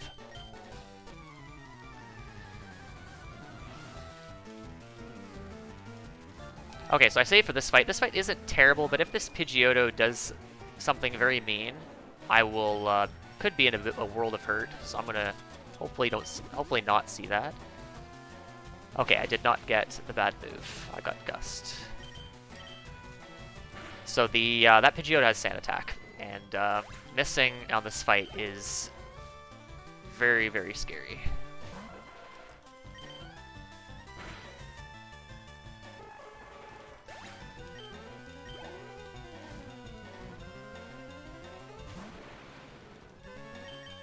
I guess also, when we say any percent Bulbasaur, it means that you use Bulbasaur for the entire run as well. You're not switching to something else later on. Which, the only thing you could maybe switch to would be like one of the legendary birds, but they're not particularly great for beating the game with, because they have certain disadvantages. Alright, first use of Hyper Beam here. And we hit it, good. Or bad, depending on your point of view. If we want to raise money, it's kind of bad that we missed, but we want to go fast as well. So for anyone who's just joined us, I am donating $5 for each time I miss any of the moves. Hyper Beam, Razor Leaf, Tackle, or Leech Seed, and we're up to 10 so far. Not 11 as Zethros has written in the chat. We're at 10. Because I hit that Hyper Beam.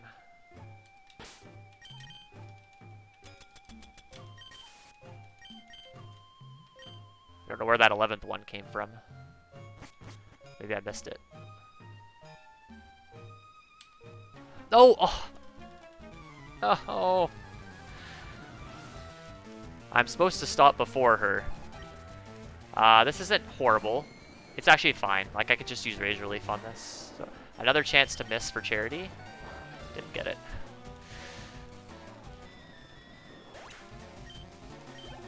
So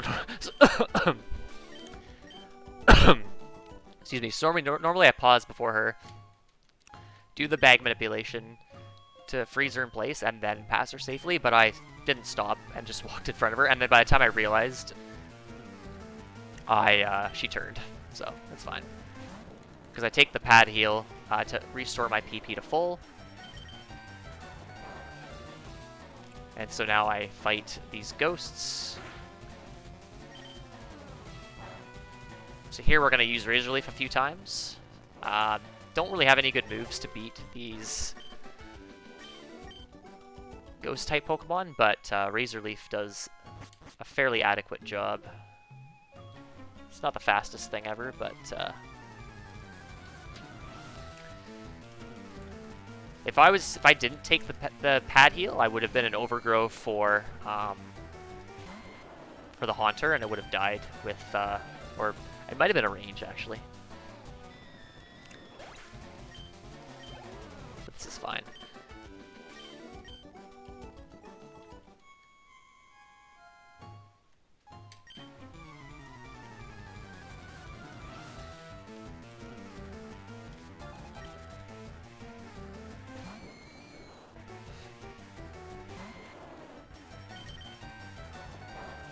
Okay.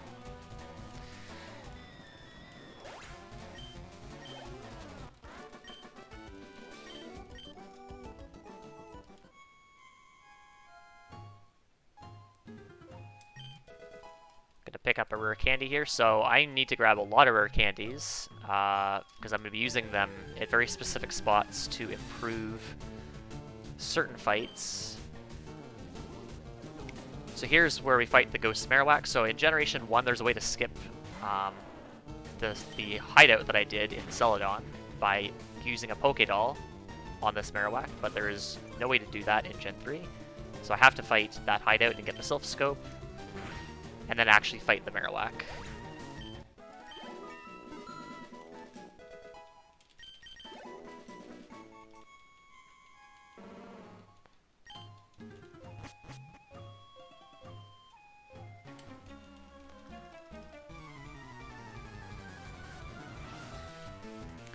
Okay, so we got 3 rockets to fight here. Fights are fairly straightforward. We're going to be using Hyper Beam once, and we're also potentially going to be seeing Self-Destruct again from coughing. So should be maybe potentially some good content here and such.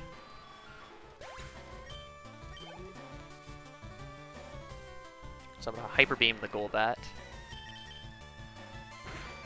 Okay.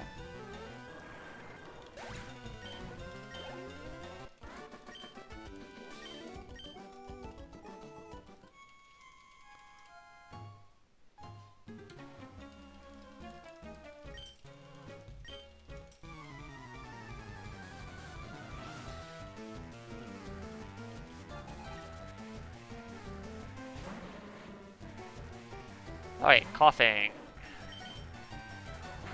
So you Secret Power twice. Did not get Self-Destruct that time.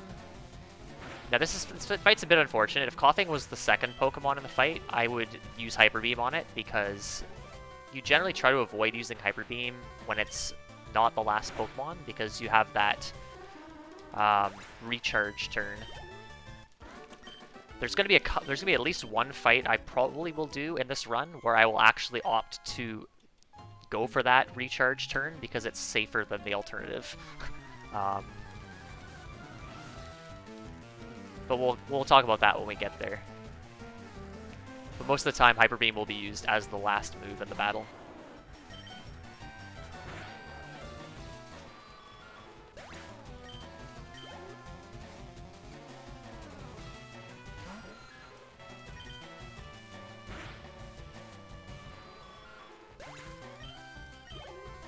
This fight is just spam Secret Power.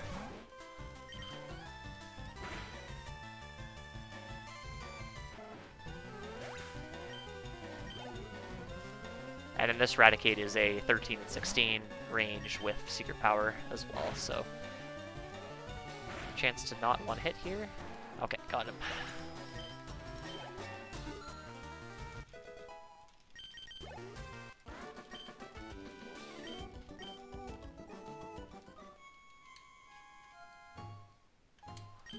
And with that, we get a very useful item, the Poke Flute from Mr. Fuji here. That's going to be needed to get to Fuchsia City which is where the Safari Zone is, as well as our next badge. Not our next badge, but the badge after the next badge. But first I'm going to go fight Erica, which is the Celadon gym leader.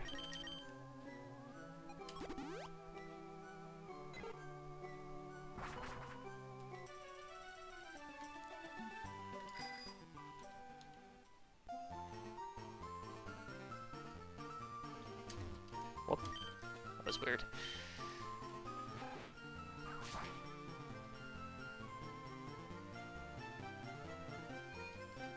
Okay, so this gym I'm going to do a little bit differently than what we normally do in the Squirtle route. I'm actually going to go fight the right side trainers first. This is a tiny bit slower because the second trainer has 2 Pokemon instead of 1, but it gives a lot more experience to do this way, and I need a little bit extra experience.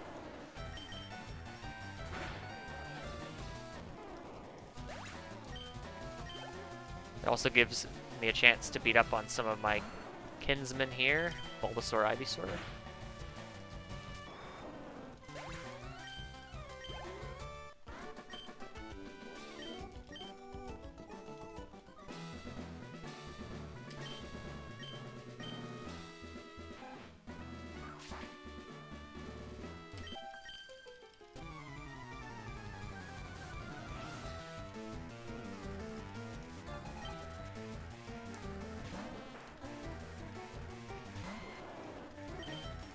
Alright, so yeah, this fight's the same thing. We have to use Return on Gloom, because Gloom is a little bulkier, and Secret Power does not KO.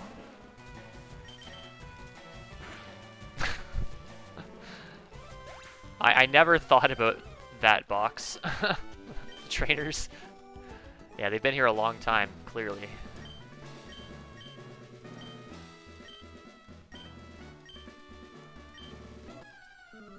Okay, so this fight's going to feature 1 Hyper Beam.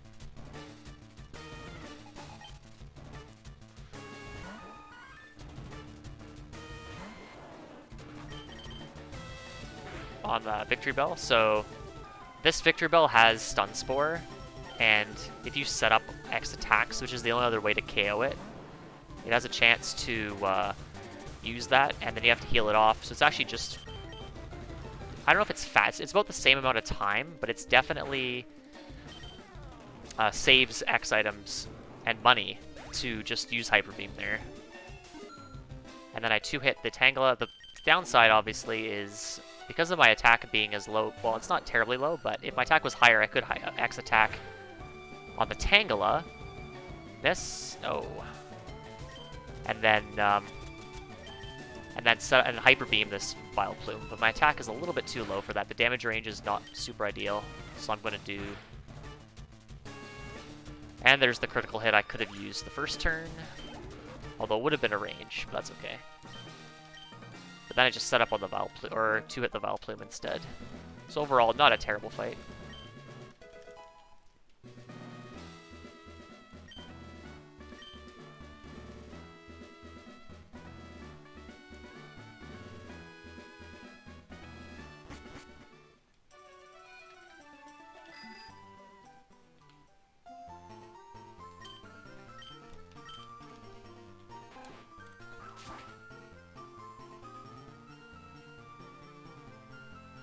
Alright, now we're off to the cycling road. There's 2 ways to get to Fuchsia. There's the cycling road, and then there's another path that's like south of Lavender Town. But it takes longer that way, and there's a lot more trainers that I think that are mandatory, whereas this route, there's no mandatory trainers. This is the direction we go in the speedrun. Did not get a shiny Snorlax, unfortunately. Alright, so there's a few spinners here. That was a pretty quick spin, actually. So I'm just gonna safely bag Manip. That was not safe. Floating in the sky. A couple items I'm gonna grab here. I'm gonna grab a very nifty little rare candy, as well as a max elixir on the next little bit here.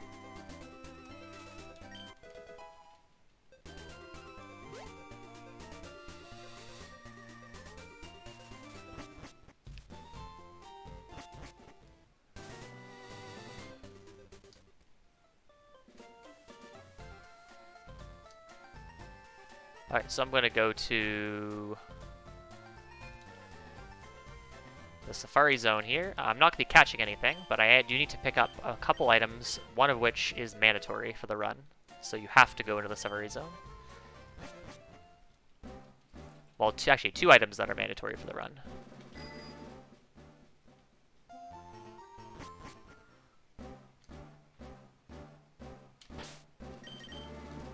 Okay, I'm going to just use a Super Potion.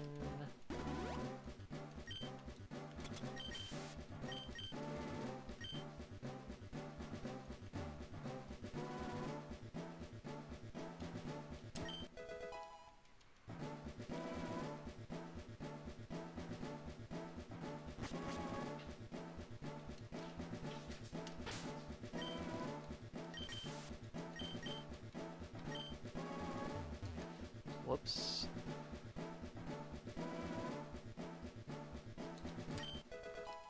Here I'm picking up a protein. The protein is an item that gives a small boost to your attack. And this run, it's very useful because I really need to have good attack and very high attack stat for the various fights coming up. But the benefit also of using protein on Venusaur is it boosts the friendship. So you get an extra boost. So using a protein actually boosts the power of moves in multiple ways. So I'll be picking up a few of those in the run for some added power. Alright, off to this poison gym. So you might think that this gym is actually a pretty good gym for Venusaur because Venusaur is resists poison. Well, it doesn't resist it, but it's part poison. But both fights are bad for different reasons. So this fight, he doesn't have any poison Pokemon. He has 4 Psychic types, and 3 of them are damage ranges. Oh, I forgot to do the thing. That was a mistake. That's fine, though. So normally I use a protein before this fight to boost my happiness, which boosts returns power and also boosts my attack. I did not do that there, so these are actually going to be worse damage ranges than normal. So the first Drowsy is about 1 in 4 to die with the protein, and then the second 2 are 13 and 16. But they're going to be probably a tiny bit worse without the protein. But I'm going to be using the protein before I fight Koga. Koga is bad for other reasons, which we'll get to shortly. So I'm going to take the opportunity on this bag Manip to use the protein. And I think I'm going to use... yeah, I'll use 2 potions here instead of...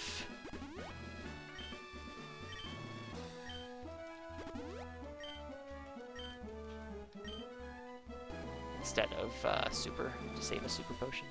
So I'm going to save for Koga. This fight is definitely a thing. So even though I don't have a type disadvantage to poison, I don't really have a great set of moves to deal with his Pokemon. So I have to actually set up a lot of X attacks here. His Coughing, which I set up on, has Smokescreen, which lowers my accuracy.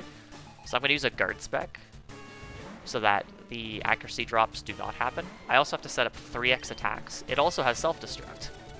So I want to make sure my HP doesn't get low enough that I die to Self-Destruct. Okay, Smokescreen is amazing. We want to see, like, every turn Smokescreen. Set up 3x attacks. Very good. It's 2 Smokescreens. That's +2. Sludge is fine. Just don't blow up now. That's fine, I'll still live that. But now I have to heal.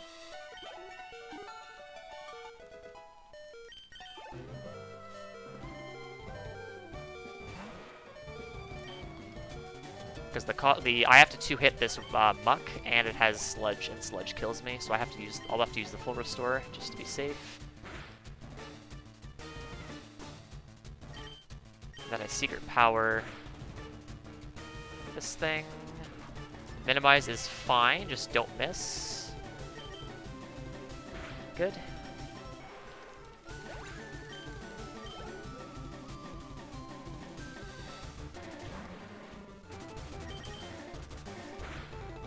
Okay, so one last thing that could go wrong here is I have to use a Hyper Beam on his Weezing.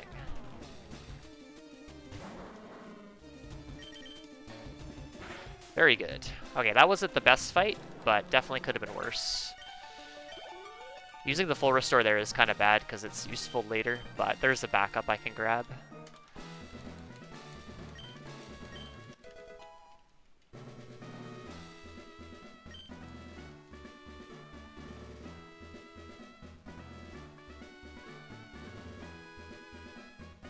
Also, I'm walking in a very specific path here because there are invisible walls.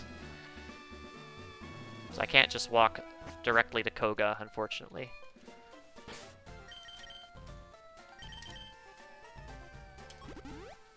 Alright, so I'm going to go fly back to Celadon. So next up, I'm going to go to the Sylph Co., which is in Saffron.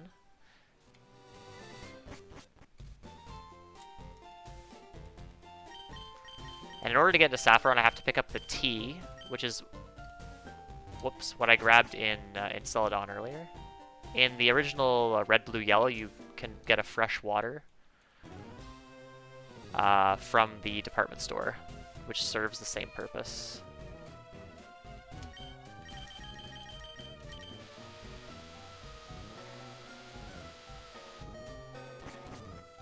Okay, so I'm going to go up to the 10th floor here. I'm going to go pick up that guy's a trainer. I don't know what his vision is, but could have been risky pass.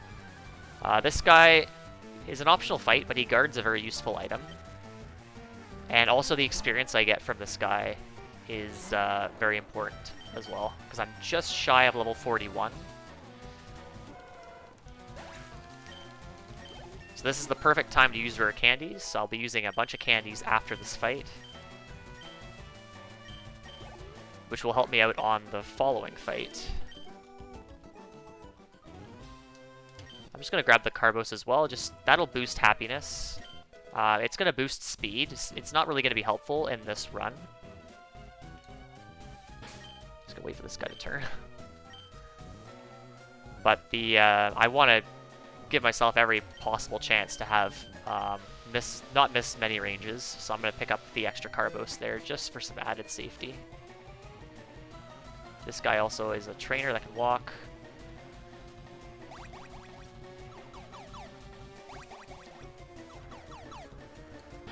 Nope. So I could fight this guy as optional experience, but he has an Arbok, and Arbok, you can't even one-hit with Hyper Beam, so I have to pass him a few times.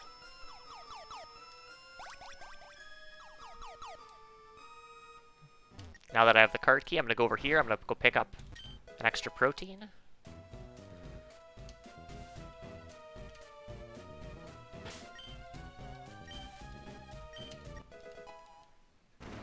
And then head over to this area. I'm going to pick up a few more items before I fight the next rival. I'm going to pick up a third protein here.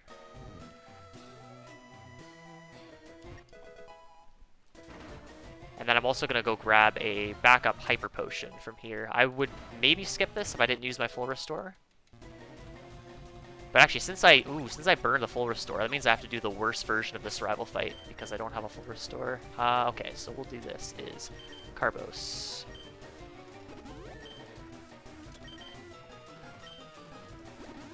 Protein. Protein. Elixir, and then candy.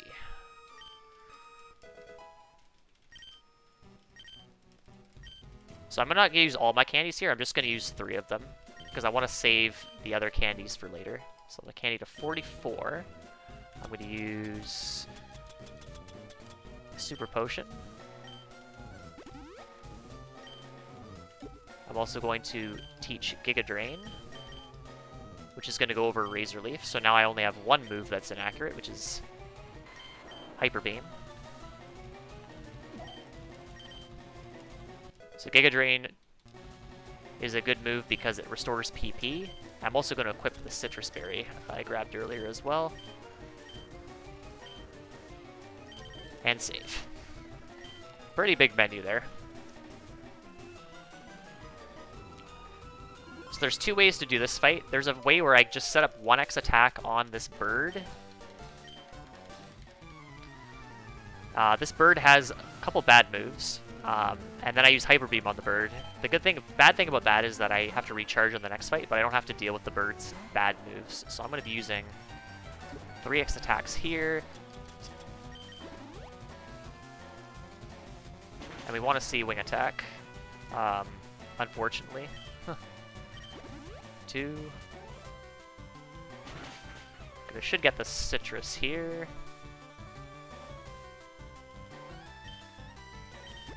3. Okay, good. Go critical, very nice. And then return.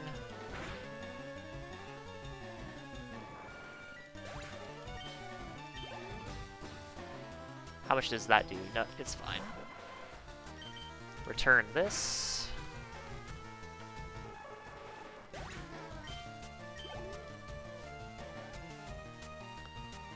And so I'm actually going to, interestingly, set up an X attack here. This Alakazam will use Future Sight.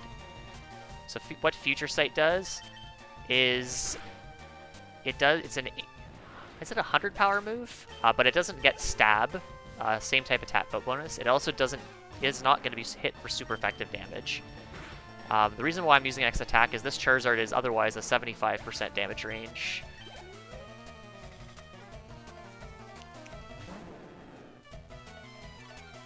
And so at +3, also this Gyarados dies. I'm not going to die to the Future Sight damage here. So that was a really good fight for that strategy, because that Pidgeot has Feather Dance, which can reduce my attack by 2 stages. So I have to set up a bunch of extra X attacks as a result. And does it have Sand Attack? It might also have Sand Attack as well. Actually, I don't think it does. No, it doesn't.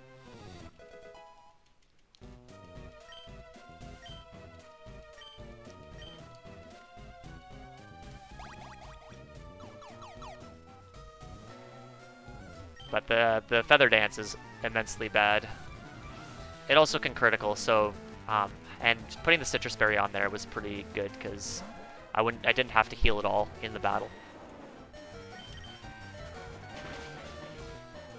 Okay, so this fight here is really nice because I have Giga Drain, so now I get a bunch of HP back from these 2 Pokemon specifically in this fight.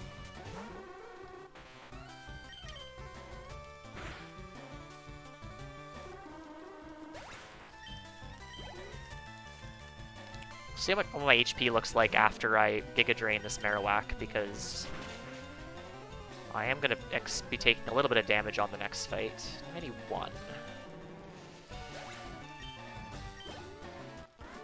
Okay, I'm going to just use a quick Super Potion for this battle, just to be safe. Just for some extra Marathon safety.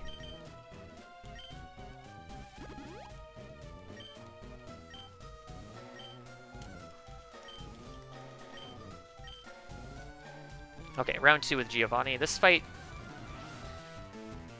isn't terribly bad, but it can be a bit trolly, so hopefully we don't see anything like that. So X attack once. So effectively, when I use an X attack here, I'm actually boosting my attack by about 50%. Subsequent X attacks don't increase by 50%, they increase... I'm trying to think of the best way to describe this.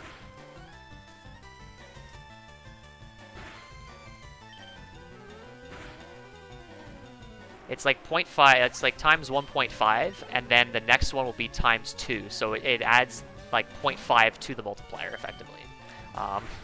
That's kind of the best way I have to describe that.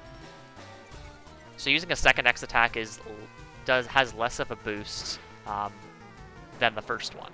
But it obviously gives an improvement to the power of the move. Hey, guess I didn't need to heal. Because I took almost no damage. But the Kangaskhan has Mega Punch, which, if it crits, it can do a lot of damage. And then the Nidoqueen has Body Slam, which can paralyze.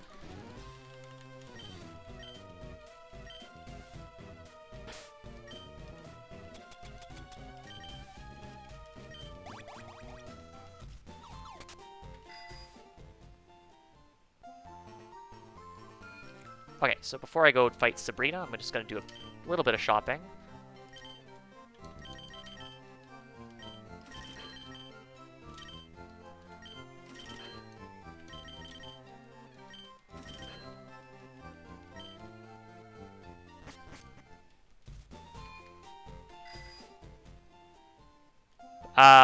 No box. If it faints, I just have to,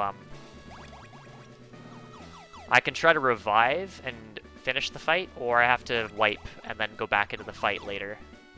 But this is not, it's not like a Nuzlocke or anything like that, where if your Pokemon faints, it's dead, technically. I'm just gonna save for this fight, because, but obviously it's a lot of time loss if it does faint, because you don't normally expect that to happen. So this fight shouldn't be too bad, but it can troll a little bit, so I'm going to just save, just to be extra safe. So I do have to set up 2 X items in this battle. We're going to kill the Kadabra right away. Kadabra has Reflect, which is a move that boosts defense for every single Pokemon on the opposite team. And I don't want that, so I want to ideally set up on this Mr. Mime and get... not Psybeam, please. Calm Mind? Yeah, it's fine. So ideally I just get Calm Mind twice, but Psybeam is fine as well, as long as it doesn't confuse me. The Mr. Mime has Barrier, which boosts its defense by 2 stages, so I have to 2-hit the Mr. Mime if that happens.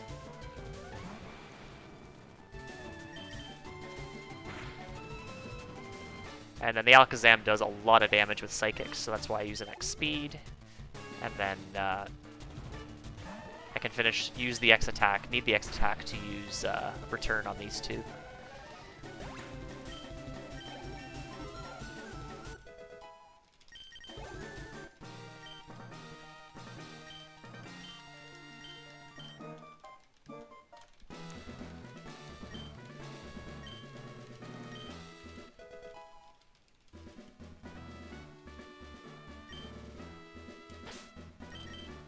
Okay, so we use a... oh my god, my escape ropes are not where I expected them to be. They're there.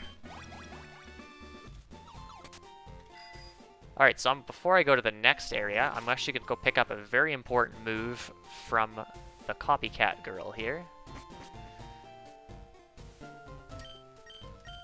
So give her the Pokédoll, and she, in exchange, teaches my Venusaur a Mimic. Which is a very, very interesting move, and not one you usually see in speedrunning. But this is pretty much a required move to get because of one very specific fight, or actually, I guess 2 specific fights, in the Elite Four. Oh shoot, I should have flown to Fuchsia. That was a mistake. I'll do that now. It's a little bit of time loss, but not a big deal.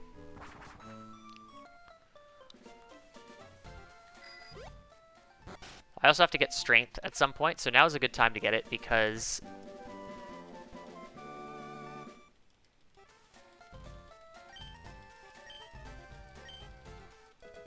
I get HM04, which is Strength HM. I also can teach Strength. I have a Pokemon that can learn Strength now, so which is Lapras, which I got for free in Silphco. And this boulder is guarding a candy.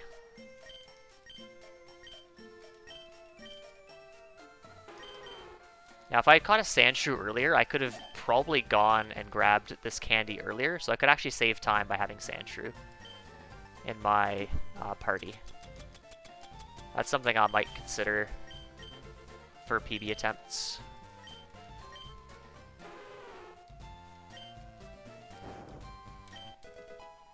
Now I pick up the candy, and away I go.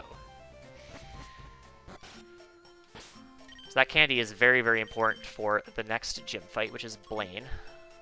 And Blaine we have very deliberately saved till the end. Because Blaine has fire Pokemon, and Venusaur is weak to fire.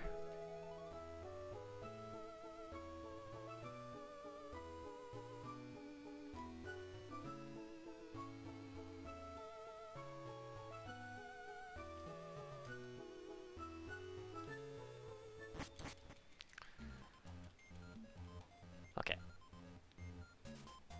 So the mansion, kind of like the Safari Zone, just gonna run through here, pick up a few items along the way.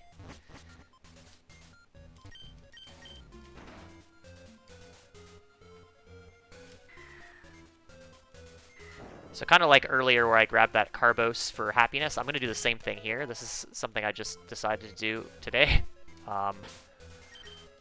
Because this helps improve friendship. Okay, that guy's a walker. He can actually see you if you're not careful. I'm also going to grab this full restore.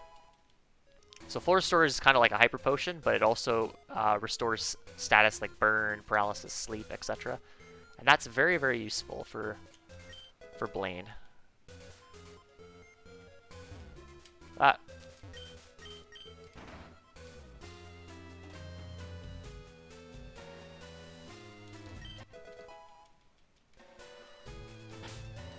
Okay, so I'm going to use Carbos on Venusaur. I'm going to use, oh god, what am I doing? Candies. I do have to Elixir as well. I totally missed that in my notes.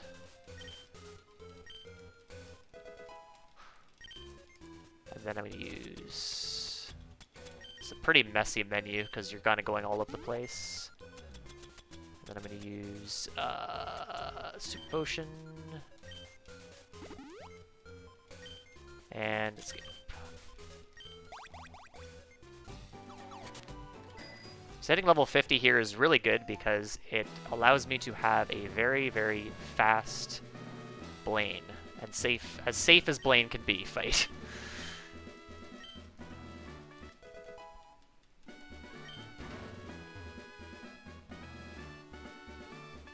And because I have really high special defense, because I am I have a lonely nature, so I do not have minus special defense. Blaine is actually a significantly better fight for that reason as well.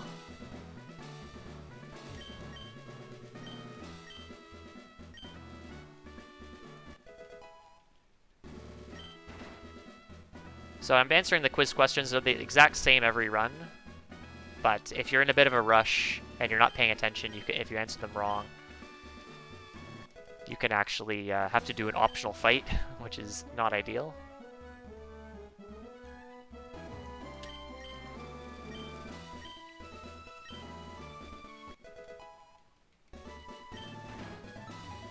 Okay, first thing I'm going to do before Blaine is I'm going to swap Pidgey to the top and save.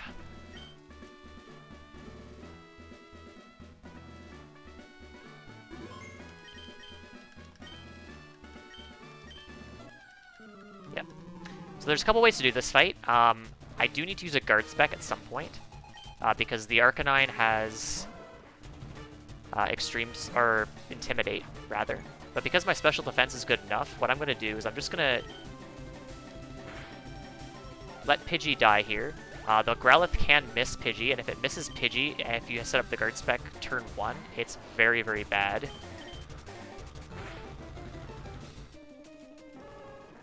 So I'm going to opt to KO the Growlithe, turn 1. Growlithe does a lot of damage. We don't want to set up on the Growlithe. The Ponyta is a little bit better to set up on. So I set up an X attack. That's fine, just don't burn me. Good. And then I set up the guard spec. I need him to miss, ideally. Okay, that's fine, just don't do it. Okay, that's fine. Well, not fine, I can still die, but that won't happen.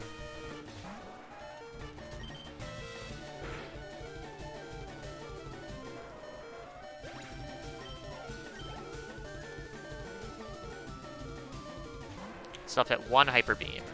So because I set up a guard spec, the Intimidate from the Arcanine doesn't take effect, and I'm able to one-hit with Hyper Beam, and that is a pretty favorable damage range. So that was a pretty solid fight overall.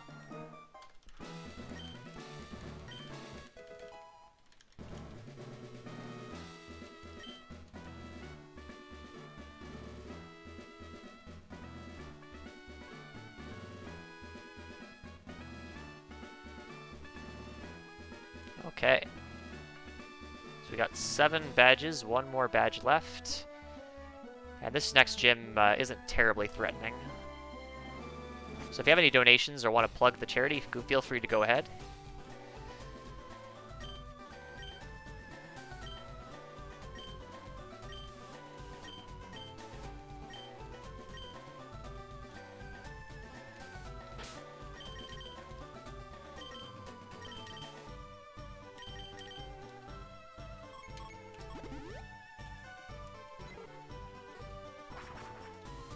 Well, I guess commentator fell asleep.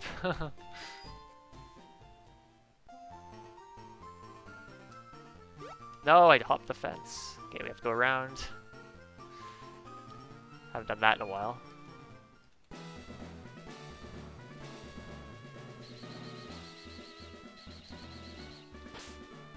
Let's heal.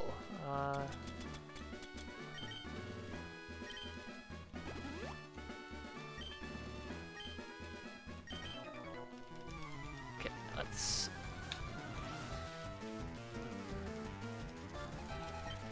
Okay, well I can plug the charity and read what was the message in the chat since actually I'm gonna do this theme. So DogPoundUkraine is the event we're running today, and the goal is to raise money for Ukraine relief funds, specifically children that are stuck in the war zones. So all money will be going towards that charity, and very, very important cause, and it'll do a lot to help these children and families that are in need of support in this really difficult time. I'm donating $5 for each time I miss any of my inaccurate moves this run, which include Hyper Beam. I have not missed a Hyper Beam yet.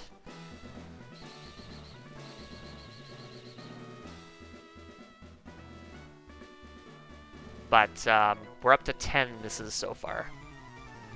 So that's $50 to charity.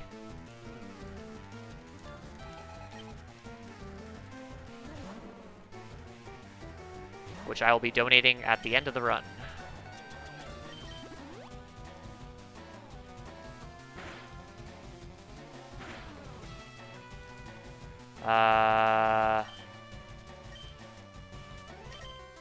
Let's do this.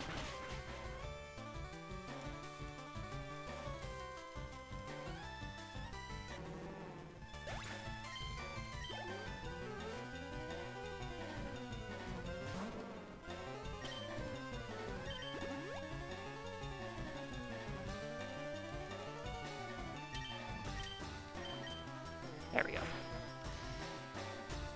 So I do need to set up to +2, but I didn't really want to risk getting a crit from Boomerang, so I opted to Giga Drain the first Marowak. And then set up the second X attack on the second Marowak, because I Giga Drained the first one. So now I'm at full HP.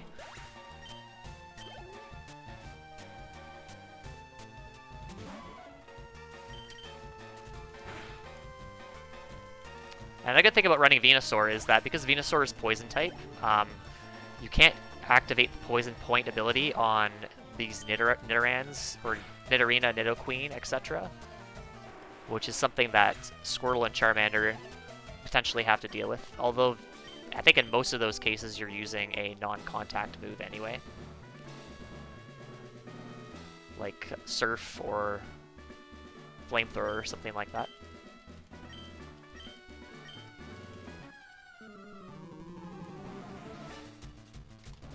I'm actually going to open that Tiltify page now, so I can have that, get my donation all set up before the end of the run. Yeah, sorry, I did step away. The one time I go to use the restroom, sorry. It's all good, man. It doesn't look like we missed any actual donations, but I know you kind of did a brief thing there. But guys, all the links are down in the chat right there. Thank you so much for being here on a Sunday morning on your weekend. We appreciate that. Of course, everything going to save the children. As stated before, everything's going through that Tiltify platform, so we don't touch any of the money. It's going directly to the charity. They're doing amazing work over there in a great time of need. So thank you for your support. Even if you can't donate, we appreciate you being here and supporting the cause. And again, if you do donate, you can click that link there. Make sure you allocate some of that money to any of the targets that are running. We have a couple of targets for the rest of the day, and yeah, we still have probably well over 10 hours of runs left, so we appreciate you. Thank you. Awesome. So I made a mistake there. My notes have this fight out of order. So I was supposed to Giga Drain that Rhyhorn. I did not, and used Return on it, and it used Scary Face. So I just opted to switch so that I'm not slower than... Whoa, that's a really painful looking critical. I'm going to heal. This fight is going way worse than it normally does.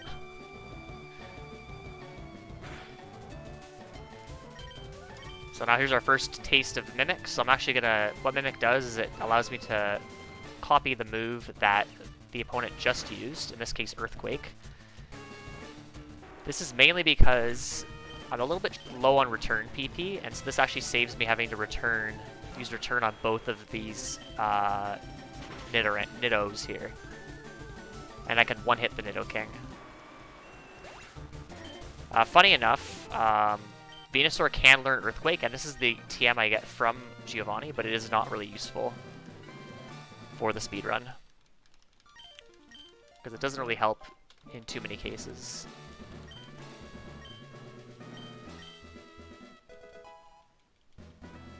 So, not going to be learning that. This is pretty much my final move set here. Now, if I had a female Venusaur, I could actually teach Attract to do it now. There's a Attract TM you can pick up. And that allows me to force this Pidgeot in this next fight to fall in love with me, which makes the fight potentially quite a bit safer. But because I don't have that, I will be doing the regular strat, which is a little bit riskier, so I'm going to save.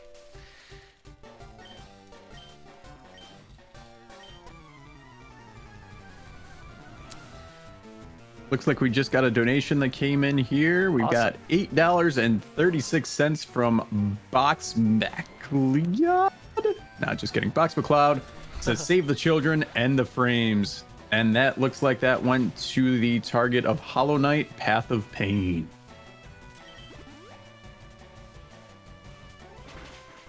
Awesome. That is a critical, but I'm not dead, so I do have to heal, though, for obvious reasons. Yes, this fight's really scary. This Pidgeot has Wing Attack, which if it crits is very bad. It has Feather Dance as well. I don't even know where I am on X attacks here. That should be 2.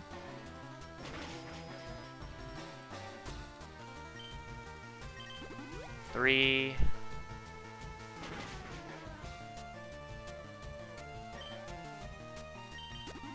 4. I do have to heal though.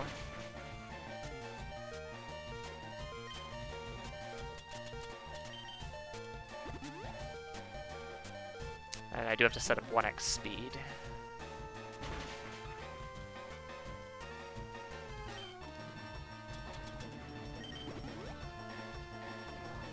Okay, good. Got all wing attacks. Please don't crit. Good. Very good fight. Although, kind of unfortunate I got the critical. But yeah, this fight's pretty much one of those crits, or one of those fights that we call don't get crit fight.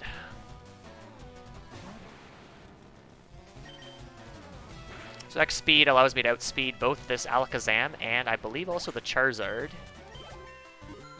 And both of them have very scary moves. Don't want to see either of them.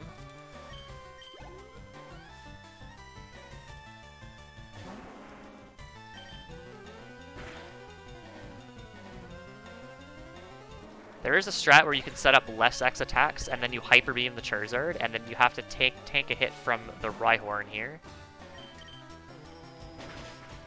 But, I opted to just go for the, I should have probably gone for the,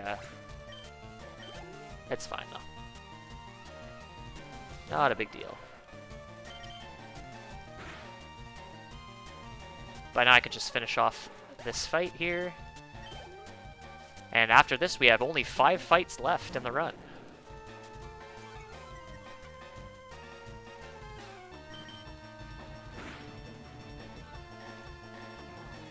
Very, very exciting. All 5 fights bring their own unique amount of excitement.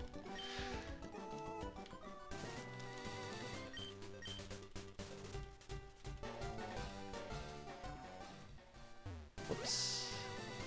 Yeah, so the grass there, again, 1% chance to get an encounter, so totally worth it. Well, questionable whether it's worth it to YOLO it, the grass, but that's what I'm doing.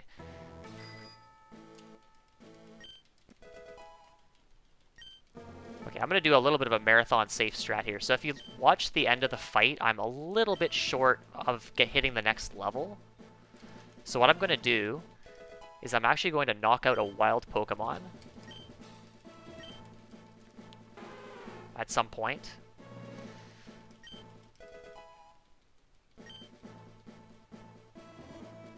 Could be in the water.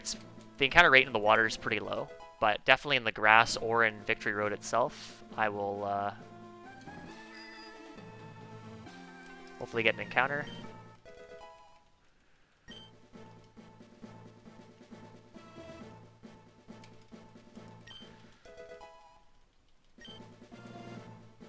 I'm gonna grab, oh shit, I'm gonna grab this Citrus Berry. I don't think I need it, but just to be extra safe. Okay, so yeah, I'm gonna have to go for this encounter in here then. And I'm gonna be picking up a bonus rare candy, which I would never do this in a PB attempt, but because this is a marathon, we're gonna play a little bit more safely. That is an Onyx. That is not good because I have nothing to kill it with. I don't have any Giga Drains left. So anything but a rock type is what I want here, so... No! This is actually a rare encounter, by the way. This is not a common encounter. Actually, no, it is common. I'm thinking of a different game.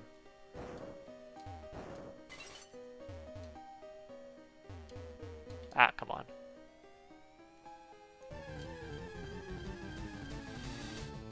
Golbat, okay, that's fine. Get a bonus Hyper Beam in. Did not die, no. So bad. As long as I don't die to a Golbat, we're fine. Don't hit yourself, please. No! I'm already confused. It's fine, just... Okay, that's fine. That's not the optimal Pokemon to get, by the way. It's way more... Okay, somebody used the... Repel. I could have used the full restore, actually, but that's fine. I'll save the full restore for the...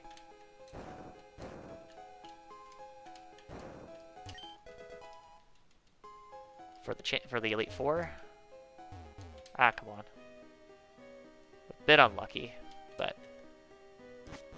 No big deal.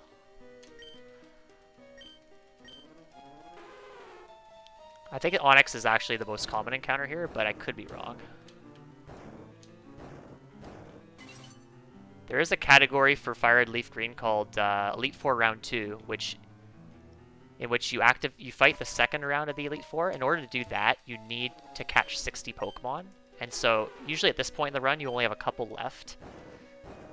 And you never go for Onyx unless you are desperate, because Onyx has a really bad catch rate. So seeing Onyxes here is not a fun time.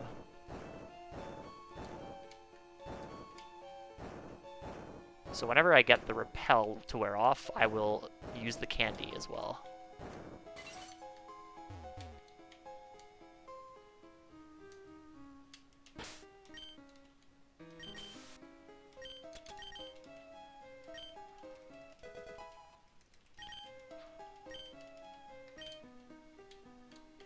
Okay, don't want to hit that trainer. She's got a very bad team to fight.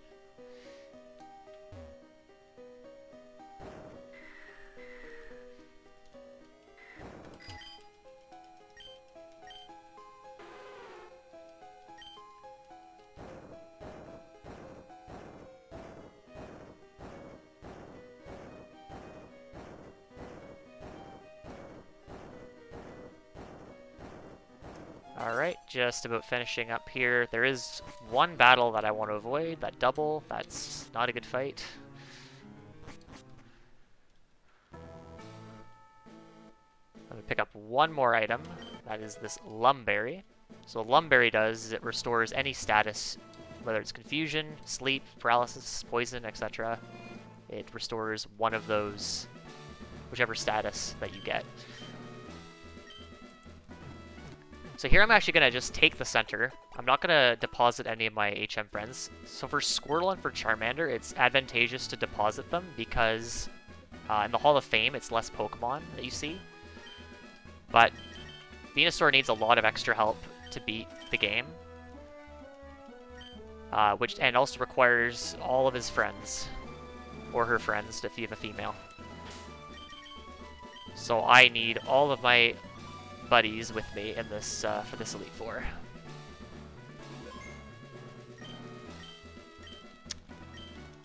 I didn't equip the Lumberry. That'll be fine. Okay, so this fight's very interesting. So Lorelei has a Dugong.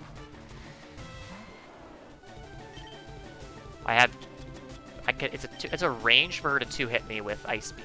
So I got Hail. That's slow but fine. So if I see Safeguard here, that's the best situation. Set up another X special. Very good. Okay, so now I will set up an X attack. Because I need to set up an X attack.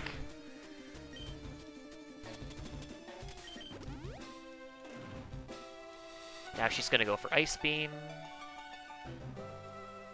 Got the freeze. That's a bit annoying. I have full restores, but that is one more chance for her to hit me.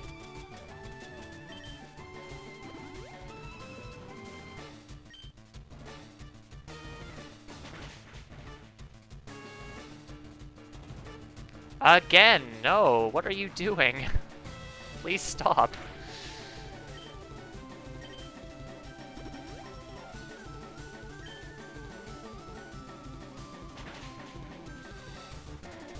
Please stop. Thank you.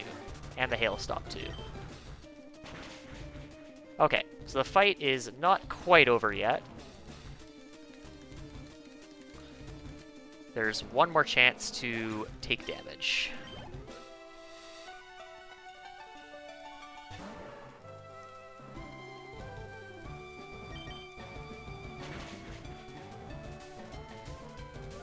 The Lapras, which is the next Pokemon, cannot die to Giga Drain at +2, so I will be using Return turn 1 to do a little bit of chip damage. And it has a chance to go for Confuse Ray. It did not, though. That's good, in a sense. Just don't freeze me. Really? Really? 3 times? That's kind of dumb. Please stop.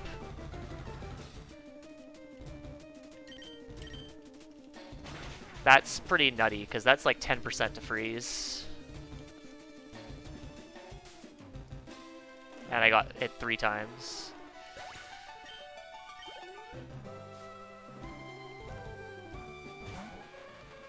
Okay, so Jinx I will use Return on, and I need the X attack to knock out the Jinx. The Jinx has a really scary... it has Attract, which makes me fall in love. It has Lovely Kiss, which puts me to sleep, and it has Ice Punch, which does a ton of damage. And this Cloyster has Protect. And luckily it did not use it, because that means I don't have to waste a Giga Drain PP there.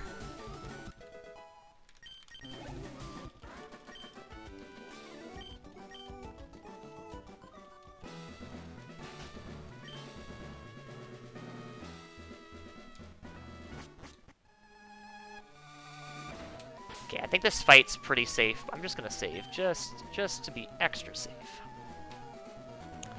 Bruno is probably the most straightforward fight here.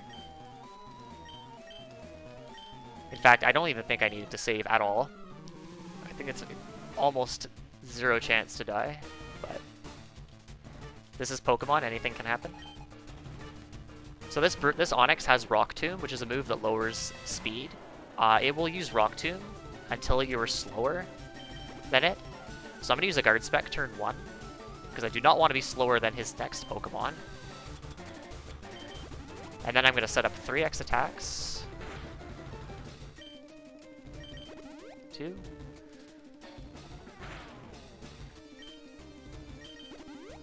3. Is that 3? I lost count. We'll find out.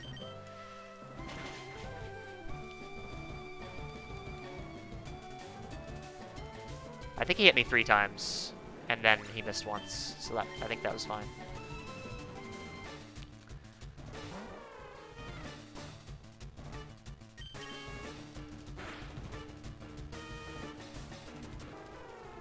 We'll find out on the Machamp if I messed up. So yeah, Hitmonchan and Hitmonlee are pretty scary mons. They have not good moves.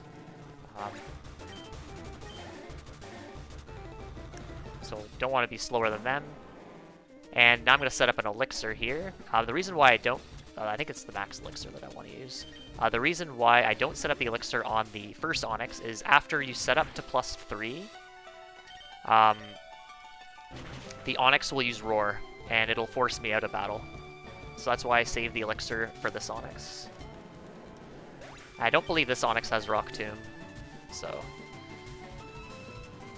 No harm, no foul, and then Hyper Beam the champ, and I missed! Alright, that's number 11. So now I'm slower. Oh, and I used Bulk Up. Shit. No, oh, it's so bad. I'm not gonna kill. I need to crit.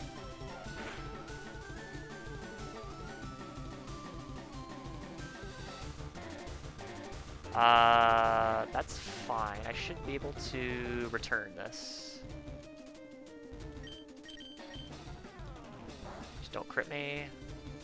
That's fine. Return should KO here. Okay, that was a really scuffed fight. But that's another $5 to charity, so I'm not going to argue too much about that.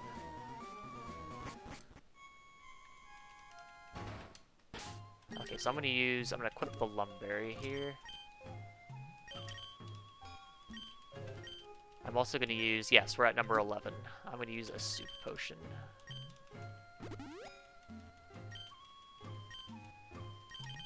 And save. That is the first Hyper Beam miss of the run. Hopefully the last. Because missing Hyper Beams is, in the Elite Four is absolutely horrible. Alright, so this fight is where we get to see Mimic. So as you might be able to tell, I don't really have a good moveset to deal with ghosts currently.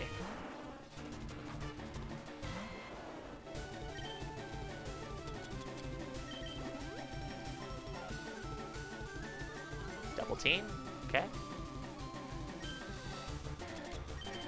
X attack.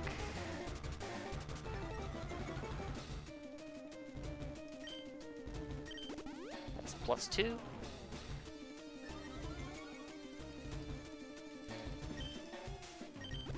That's 3. Shadow Punch, okay. Gonna learn Shadow Punch.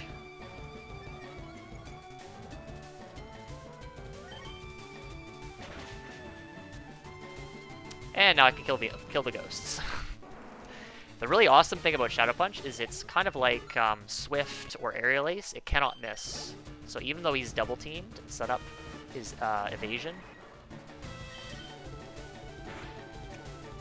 he will not. Also, thank you to Anonymous for the $3.33 donation.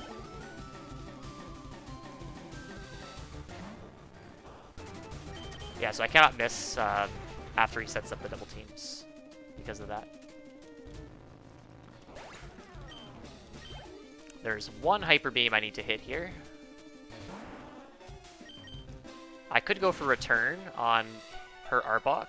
The Arbok, actually, no, I can't. I set up only 3x attacks, so I have to Hyper Beam.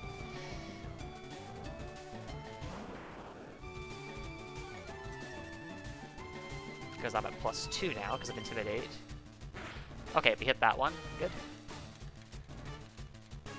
And got the crit for good measure.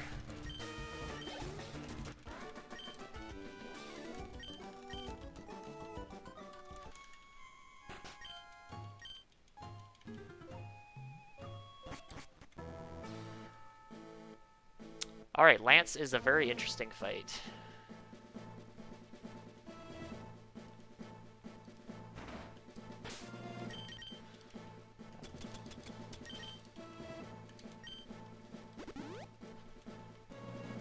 Heal to full. Okay, so we do that. So I'm actually going to swap Magikarp, or not Magikarp, Rattata to the top, because I'm going to be using Mimic again on this fight, and Lance is guaranteed to use a move that I want to mimic if I lead one of my HM friends. If I don't lead one of my HM friends, I have to do kind of like what I did for Agatha and wait for him to use Bite. So we're going to throw Rattata to the slaughter here. I'm so sorry, my friend. I got Twister, which is the better move. And very importantly, I need to mimic this. There we go. And now I need to set up a lot. So X defend to start.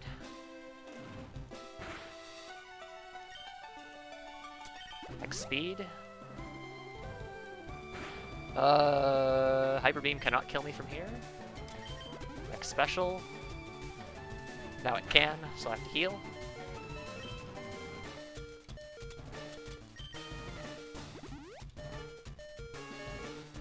So I need to set up 4 more X specials now.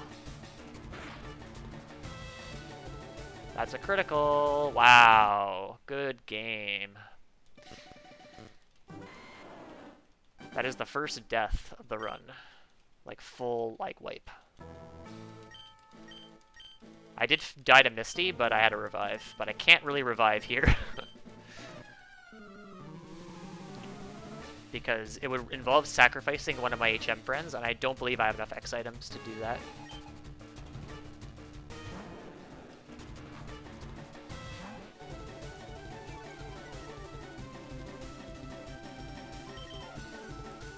Okay, got Twister again.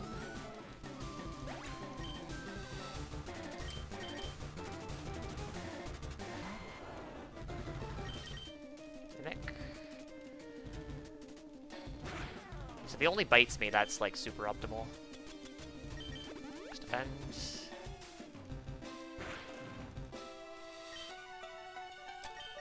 X speed.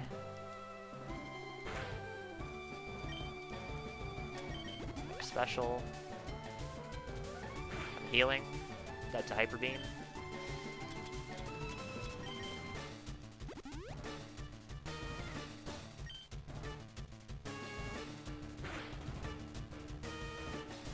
Okay. 2.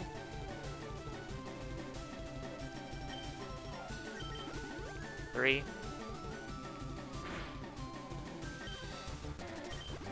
4.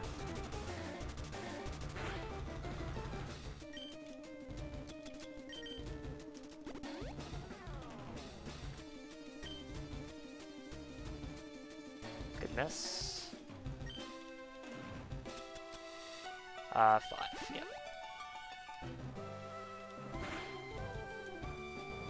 And then, actually, no, I need to go to +6, just because I need +6 to kill the Gyarados. If I was an Overgrow, I could have gone at +5, but unfortunately I had to heal, so couldn't risk.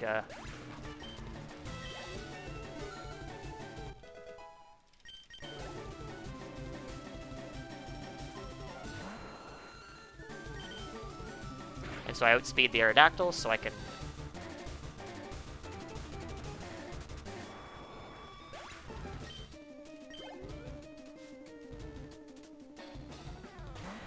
So here's where we start to use Twister. So I Twister Gyarados twice.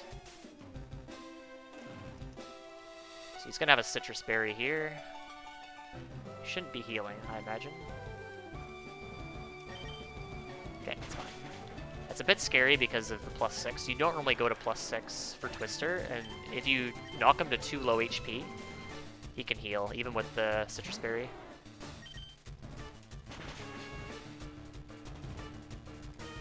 Alright, Dragonair.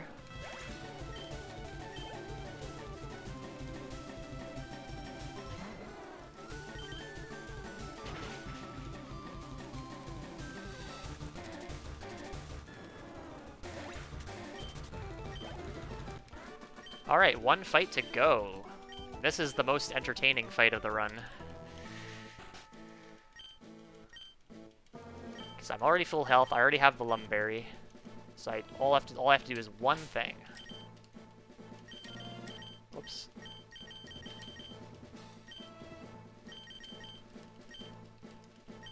Alright. Swapping Lapras to the top for a very specific reason. So, as you know, we've seen earlier, the rival leads a Pidgeot. This Pidgeot is very, very, very awful for Venusaur. But there's a way to avoid having to set up on it by using Lapras.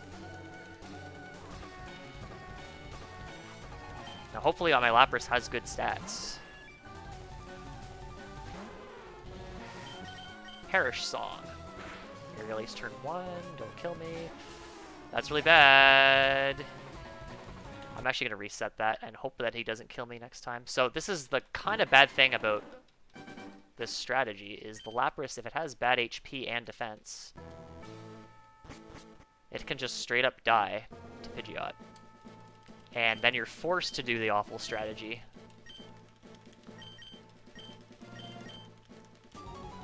Which I technically can do, but it's really, really bad, and I don't really want to do that. So we're going to try this a couple times. So ideally we just get Feather Dance turn 1. Please don't kill me.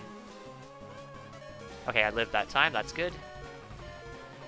So now I've not gotten the Perish Song off. Now Lapras will die. Bird.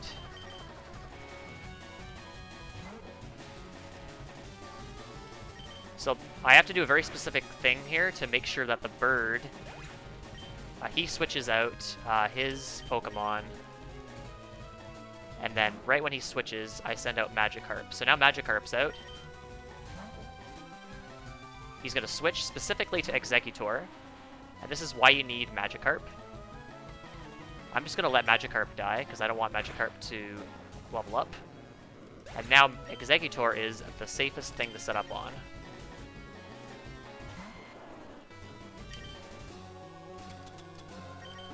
Defend.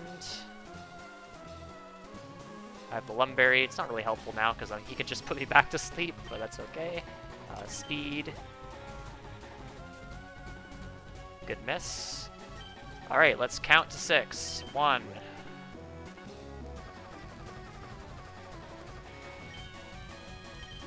2. 3.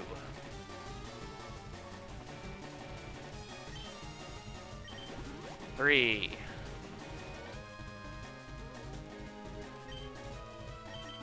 4,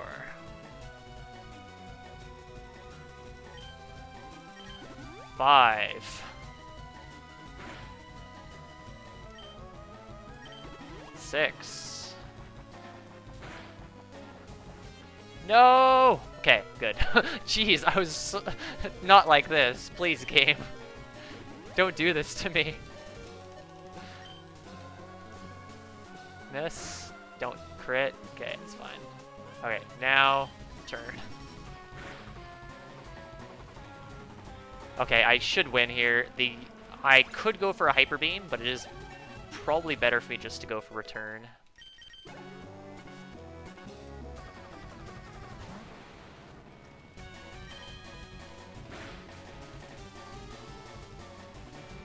Okay, so what I'm going to do is I'm going to go for return on the last Pokemon in this fight. It's going to be potentially a range. I did use a couple extra Carbos, and I might be a higher level as well. But I think it still could be a range. Depends on which if I level up to 60 before the fight, then it'll be guaranteed. So if I'm not level 60, I'll go for return, and if I miss the range, I'll donate $10 to the charity. If I am level 60, which it looks like I will be, I will go for Hyper Beam, and I'll donate 5 if I miss. That is the plan.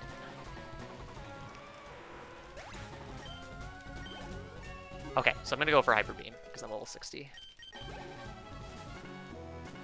Because return is guaranteed here.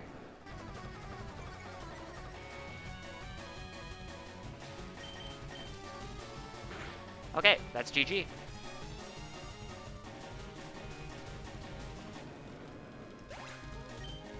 And within estimate too, excellent. This run can go really poorly and you can get super trolled. So, very happy to... That's a 237. 3 minutes below estimate. Not too bad. So yeah, just going to mash through this Hall of Fame. It's going to be a bit slow because I have 4 other HM friends to go through the Hall of Fame, but the Perish Song strategy is definitely the safest and still a fairly quick strategy to do for the champion. Hey Flemmy, thanks for the GGs, and also thanks everybody else for the GGs.